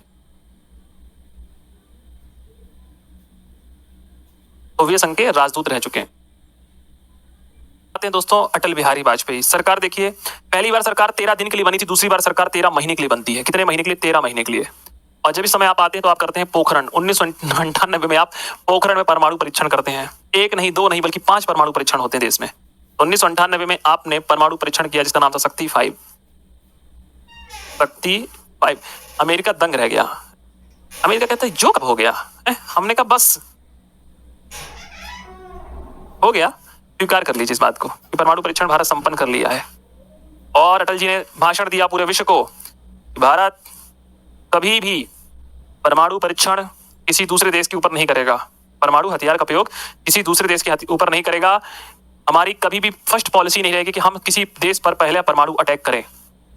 हमारी पॉलिसी है दोस्तों, हमारी पॉलिसी क्या है कि हम शुरुआत में सबसे पहली बार कभी भी, कितनी भी सिचुएशन क्यों ना हो जाए खराब, भारत कभी भी सबसे पहली बार परमाणु का प्रयोग नहीं करेगा किसी दूसरे देश पर। जैसे पाकिस्तान बोलने लग जाता कि हमारे पास परमाणु हथियार है, हम खिलौना थोड़ा है, ये परमाणु हथियार है हम, है। पकलोल को समझ में नहीं आता कि तुम्हारे बेटा चले तो फूटे या ना फूटे, हमारे जब चलेंगे हैं तो तुम तो फूटोगे ही फूटोगे सनम, पड़ोसी भी फूटेगा, है ना। तुम्हारे को कोई भरोसा नहीं है कि तुमने दागा भारत के ऊपर, पता चले तुम्हारे लाहौर में गिर गया, वो कराची में गिर गया। पर अगर हमारा चला तो हम तो ऐसा दागेंगे कि बिल्कुल सटीक ही घुसेगा, है ना। हाँ, पाकिस्तान बोलता रहता है ना कि हमारे पास परमाणु है, हमारे पास परमाणु हथियार है, परमाणु हथियार खिलौना थोड़ा है। तो हम भी बता देते हैं कि हमारे पास भी परमाणु हथियार, बेटा तुम्हारा चला या ना चला, हमारा तो बहुत खतरनाक वाला चलेगा। ठीक है, ये बात को जान लो। अटल जी ने करवाया था, है ना। उस समय कौन थे? एपीजे अब्दुल कलाम थे दोस्तों। फिर बाद में एपीजे अब्दुल कलाम आपके टाइम पीरियड में ही भारत के राष्ट्रपति बनते हैं। बहुत शानदार व्यक्ति थे एपीजे अब्दुल कलाम, बहुत शानदार व्यक्ति। भारतीय इतिहास में से कुछ महान लोग होते हैं जिनके बारे में आप कभी बुराई नहीं कर सकते हैं, दिल से निकलेगा ही नहीं यार, इसलिए उन्हें मिसाइल मैन के नाम से जाना जाता है ना। चलो, अब दोस्तों क्या हुआ कि अपन ने 1999 में पाकिस्तान को फिर कूटा, बहुत कूटा अपन से, है ना। कारगिल, याद है कारगिल अपन ने युद्ध किया। क्या किया? कारगिल युद्ध किया। 1999 में जब कारगिल हुआ तो अपन ने कारगिल में दोस्तों पाकिस्तान को फिर पराजित किया। अपनी सेना पहुंच गई दोस्तों लाहौर तक। कहां तक? लाहौर तक। अपनी नींद खिली सुबह, है अपने कहां पहुंच गए? बोले भैया लाहौर है ये। अरे हमने कहा अच्छा, चलो चाय वाय पिलाओ भैया। तो अपन दोस्तों कहां तक पहुंच गए? अपन 1999 में लाहौर तक पहुंच गए। कहां तक? लाहौर तक। ठीक, फिर उसके बाद दोस्तों अपन ने बस चलाई सदा ए सरहद के नाम से। सदा ए सरहद के नाम से दोस्तों अपन ने क्या चलाई? 1999 में बस चलाई दिल्ली से कहां तक? दिल्ली से लाहौर तक। कहां तक? दिल्ली से लाहौर। तो दिल्ली से लाहौर तक हमने बस सेवा प्रारंभ की जिसका नाम था सदा ए सरहद। ठीक है, अपन ने कहा कोई बात नहीं, अपन लोगों को कूट तो दिए नहीं, पहले मारने के बाद अपन जैसे पिताजी अपन लोगों को मारने के बाद फिर कहते चलो कोई बात नहीं, कपड़े पहन लो अच्छे। हमने कहा कहाँ चलना है? बोले चलो तुमको चाउमीन खिला लाते हैं ना। पापा लोग नहीं क्या करते बचपन में, दह मम्मी चली गई मायके, तुमने कोई उधम किया, दह कुटाई हुई अच्छे तरीके से, है कोई बचाने वाला भी नहीं है। बहन हुई तो और बोलेगी बढ़िया मारे पापा, आज दिल खुश हो गया है। उसके पापा बोलते चलो कपड़े वपड़े पहन लो, चलो आइसक्रीम खिलाने जाते थे ना। और अपन लोग भी कितने बेवकूफ का है, कुरकुरे खिलाकर और आइसक्रीम खिलाकर अपन लोग शांत हो जाते थे। ऐसे अपन पाकिस्तान को 1999 में कूट दिए। फिर उसके बोले कोई बात नहीं, मार दी ना, हो गया, छोटे हो तुम हमसे। हाँ, उसके बाद अपन ने सदा ए सरहद नाम से बस चलाई दिल्ली से लाहौर। अपन कह रहे अपन प्रेम निभाएंगे, भाई है ना, तुम बेटे हो, हम पिताजी है। हाँ, भाई कहाँ से हुए? कूटने के बाद फिर अपन ने बस चला दी सदा इशारत। ठीक दोस्तों, अटल जी ने स्वर्णिम चतुर्भुज योजना प्रारंभ की थी, बहुत फेमस है। कई दफा आप रेलवे का पेपर उठाकर देखिए, जो रेलवे एग्जाम अभी हो रहे हैं उसमें क्वेश्चन बार बार आ रहा है। स्वर्णिम चतुर्भुज योजना कहां से कहां तक चलाई गई थी? दिल्ली। तो दिल्ली में बैठो, सीधे पहुंचो कहां कहां पहुंचोगे? कोलकाता, कलकत्ता, कैलकाटा। कोलकाता से पहुंचो कहां? चेन्नई। कहां पहुंचो? चेन्नई। और चेन्नई से सीधे पहुंचो बंबई, और फिर इसको मुंबई से दिल्ली चले जाओ। तो इसको बोलते हैं स्वर्णिम चतुर्भुज योजना। दिल्ली से कोलकाता, कोलकाता से चेन्नई और मुंबई, इसको बनाइए। ये है, ठीक है, इसको बोलते हैं स्वर्णिम चतुर्भुज योजना। 2 मिनट रुक जाऊं? अच्छा रुका हूं, नोट कर लीजिए।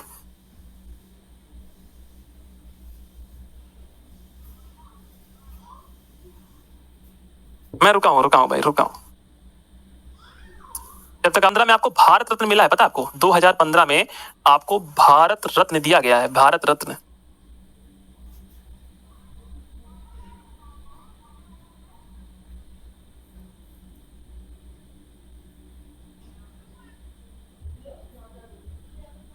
क्या यूनो में भाषण देने वाले भारत के, यूनो में आप यूनो में गए थे 1994 में, सोचिए 1994 में आप भाषण देने गए और आप हिंदी में आपने भाषण दिया था।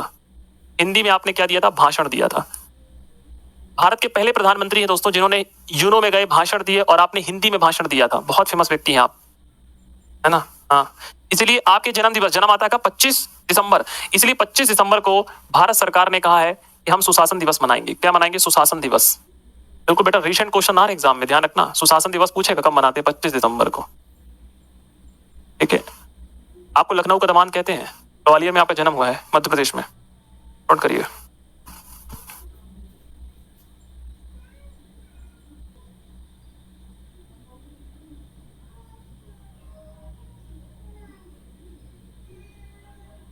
थे ना, बिना शादी के हुआ व्यक्ति बहुत महान हो जाता है। ये मतलब शादी ना करने के बाद फिर इंसान का दिमाग कॉन्सेंट्रेट रहता है एक जगह पर, है ना? हाँ,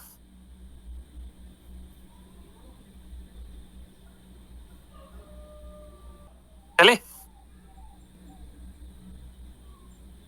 अभियान भी आपके समय ही चलाई गई थी, ठीक है। ये भैया 99 है ना, हमारा जो टाइपिंग वाला था वो ना को 9 को आ गया बेटा, है 1999, ठीक। चलिए, ये दूसरी बार बने, अब तीसरी बार फिर बनेंगे। अब तीसरी बार आए 5 साल के लिए वापस से। देखो, 13 दिन 13 महीने 5 साल। पहली बार बने 13 दिन के लिए, दूसरी बार बने 13 महीने के लिए, और तीसरी बार बने 5 साल के लिए। आपकी सबसे फेमस कविता है मेरी इंक्यामन। मेरी इंक्यामन कविताएं बहुत फेमस है दोस्तों। आप बहुत सारी रचनाएं हालांकि आपने लिखी हैं, पर सबसे फेमस रचना आपकी ये है बेटा। 2015 लिखा है ना, 12 कहां लिखा हुआ है? 2015 5 बना हुआ बेटा। 2 ऐसे बनाते हैं बेटा, 2 ऐसे बनता है ऐसे, और 5 ऐसे बनता है, 1 ऐसे बनता है, 3 ऐसे बनता है, 4 ऐसे बनता है।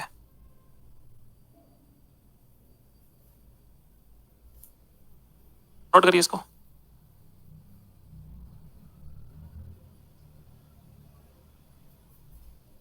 चलिए,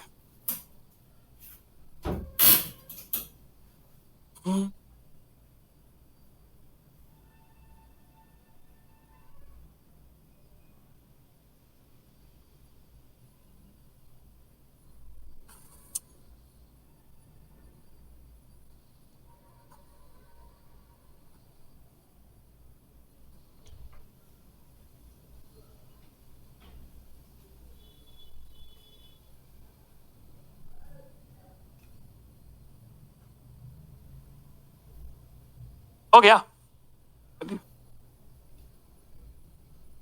आपकी समाधि स्थल को वो क्या बोलते हैं? आपकी समाधि स्थल भी है, समाधि स्थल का नाम है अटल। उसे हम बोलते हैं सदैव अटल, दिल्ली में है। समाधि स्थल का नाम है सदैव अटल।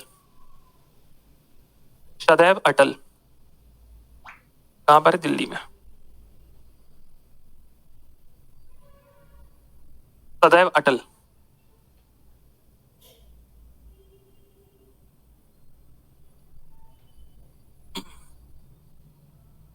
हो गया। आइए, अब आते हैं मनमोहन सिंह। मनमोहन सिंह बहुत फेमस व्यक्ति हैं दोस्तों। आप तब आप कहां से चुनाव लड़कर आए? राज्यसभा से। राज्यसभा से प्रधानमंत्री बने।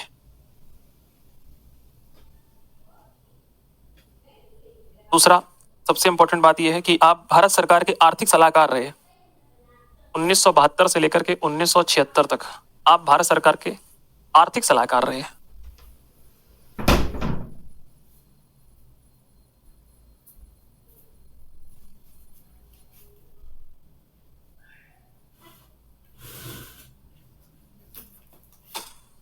आप कह रहे हैं भारत सरकार के आर्थिक सलाहकार रहे।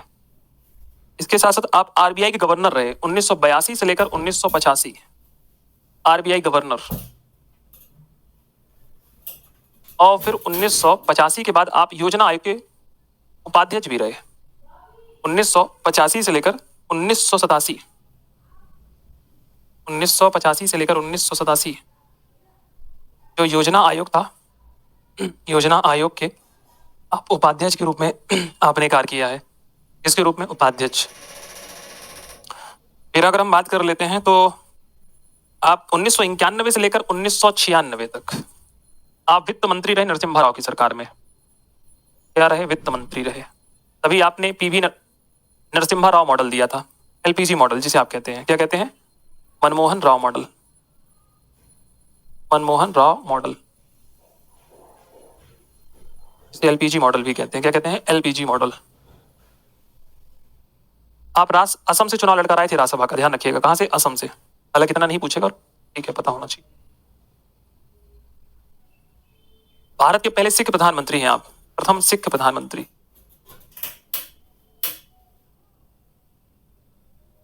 आप भारत के पहले सिख प्रधानमंत्री।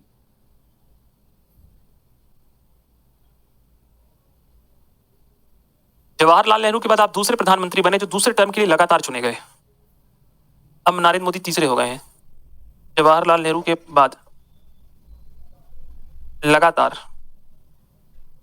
दूसरे कार्यकाल के लिए, दूसरे कार्यकाल के लिए प्रधानमंत्री। आपका टाइम पीरियड क्या है? 2004 से लेकर 2009। पहली बार आप बने 2004 से लेकर के 2009 और दूसरी बार आप बने 2009 से लेकर के 2014 और 2014 से लेकर 2025। नरेंद्र मोदी। नोट करिए इसको।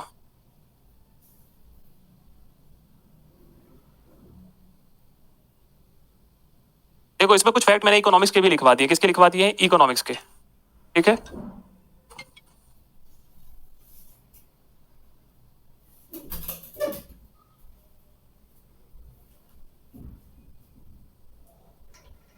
ये वाला इकोनॉमिक्स का फैक्ट है। ये इकोनॉमिक्स। अब इकोनॉमिक्स वाले सर पढ़ाएंगे तो आप लोग को पता रहेगा, है ना। नीचे लाइन में ये लिखा हुआ बेटा कि जवाहरलाल नेहरू के बाद आप लगातार दूसरे कार्यकाल के लिए प्रधानमंत्री बने। हमारे भारत में अभी तक जितने प्रधानमंत्री थे वो लगातार दूसरे कार्यकाल के लिए नहीं बन पा रहे थे। आप लगातार दूसरे कार्यकाल के लिए बने और लगातार बनने के बावजूद भी आपने पूरा टेन्योर किया है 5 साल। ठीक है, प्रथम सिख प्रधानमंत्री। ठीक है,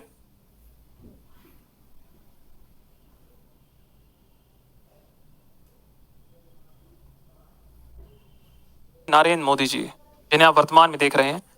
ठीक है, स्वतंत्र भारत में जन्मे भारत के पहले प्रधानमंत्री हैं आप गुजरात के मुख्यमंत्री रह चुके हैं और आप लगातार 11वां वर्ष आपका टर्न्योर पूरा हो रहा है।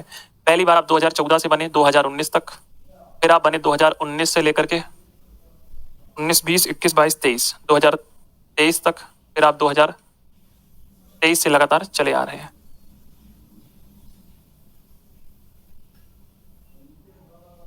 चौबीस तक आए ना, 24 में चुनाव हुआ था।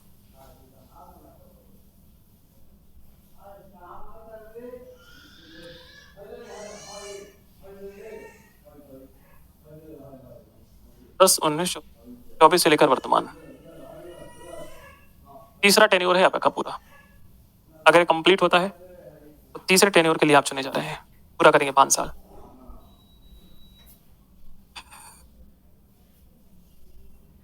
मनरेगा 2005 में आई है।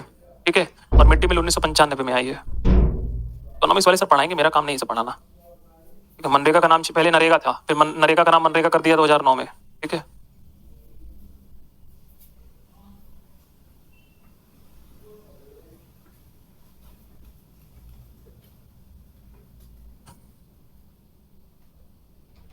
आपके समय तो बहुत सारी घटनाएं हुई। उन घटनाओं के बारे में आप स्वयं लोग साक्षी हैं, सभी लोग नहीं है। बहुत सारी घटनाएं, जैसे आपके समय नोटबंदी हुई।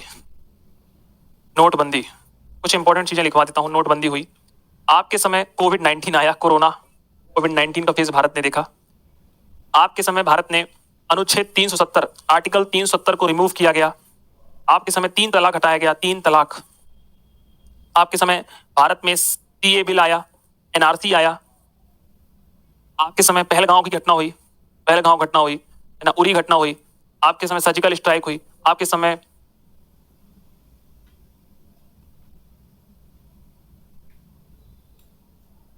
इतनी सारी घटनाएं हुई। वक्फ बोर्ड बिल आया।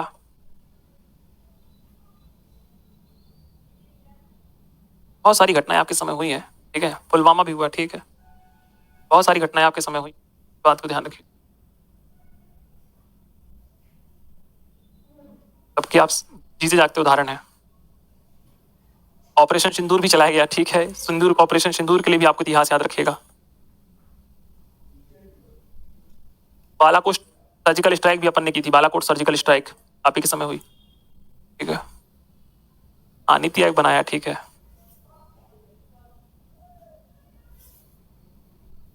तभी प्रधानमंत्री का जन्म इंडिया में हुआ था।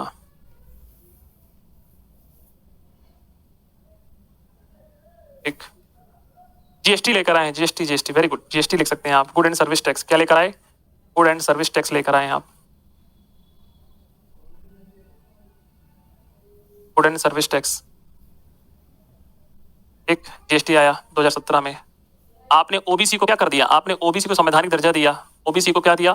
संवैधानिक दर्जा दिया। ओबीसी आयोग आपके समय ही बना, आपने ओबीसी को संवैधानिक दर्जा दिया। आप नारी बंधन विधेयक लेकर आए। क्या लेकर आए? नारी बंधन विधेयक।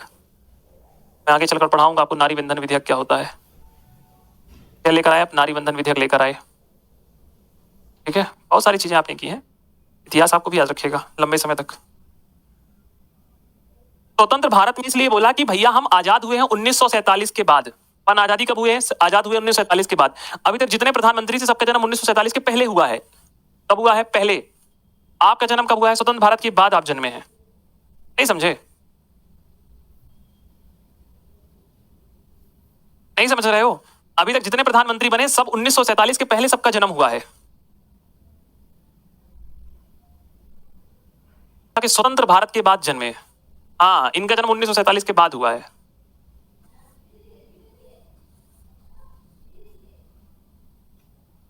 समझ गए? ठीक है, ये क्वेश्चन एग्जाम में आ चुका है। स्वतंत्र भारत के पहले, रेलवे का क्वेश्चन, इसलिए मैंने यहां लिख दिया है। कोई भरोसा नहीं है बिहार वालों का, प्रश्न पूछ ले ही। स्वतंत्र भारत की तुम लोग कहोगे सर तो हमारे पढ़ाई नहीं थे आ रहे, इतना पढ़ाए, मन की बात। चलिए,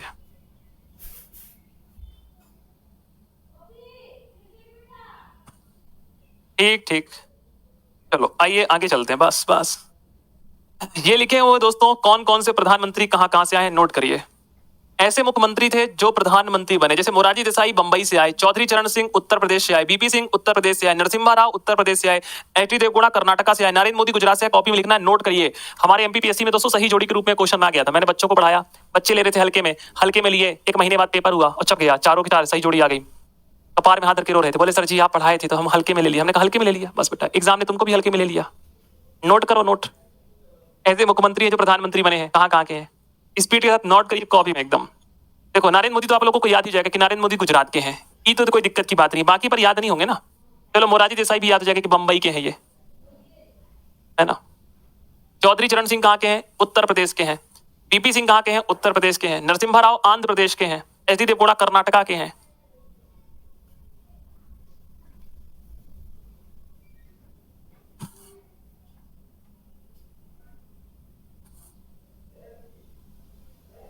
अरे लिखा तो है, ये सब लिखा तो है, लिखना है क्या, लिखा हुआ है ऑलरेडी, बस कॉपी में नोट करिए जल्दी से स्पीड के साथ, ठीक है। हाँ चलिए, अच्छा एक बात ध्यान रखिएगा, भारत के पहले प्रधानमंत्री हुए थे पंडित जवाहरलाल नेहरू, जिनके खिलाफ पहली बार अविश्वास प्रस्ताव आया था। कौन लेकर आया था? जेबी कृपलानी 1963 में। कॉपी के ऊपर स्टार बना के लिखेंगे। भारत के प्रथम प्रधानमंत्री पंडित जवाहरलाल नेहरू।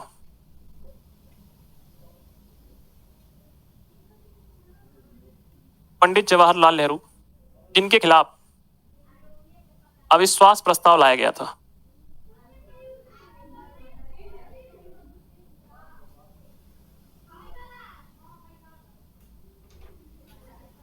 कौन लेकर आया था? जेवी कृपलानी। झंडा समिति याद आ रहा है? जेवी कृपलानी और राजेंद्र बाबू दोनों का नाम आता है। तब 1963 में। नोट करिए इसको।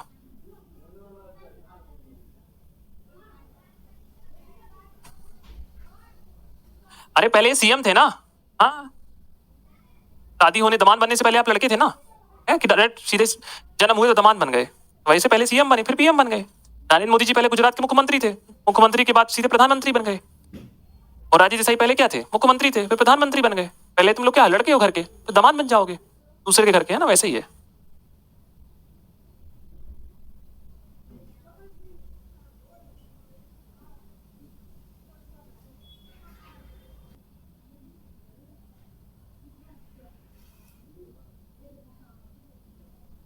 भारत के ऐसे 9 प्रधानमंत्री बने जो यूपी से चुनाव लड़कर आए, यूपी से थे। सोचिए, इसीलिए मैं कहता हूं प्रधानमंत्री कौन बनेगा यूपी डिसाइड करता है। 9 प्रधानमंत्री उत्तर प्रदेश से थे। कहां से थे?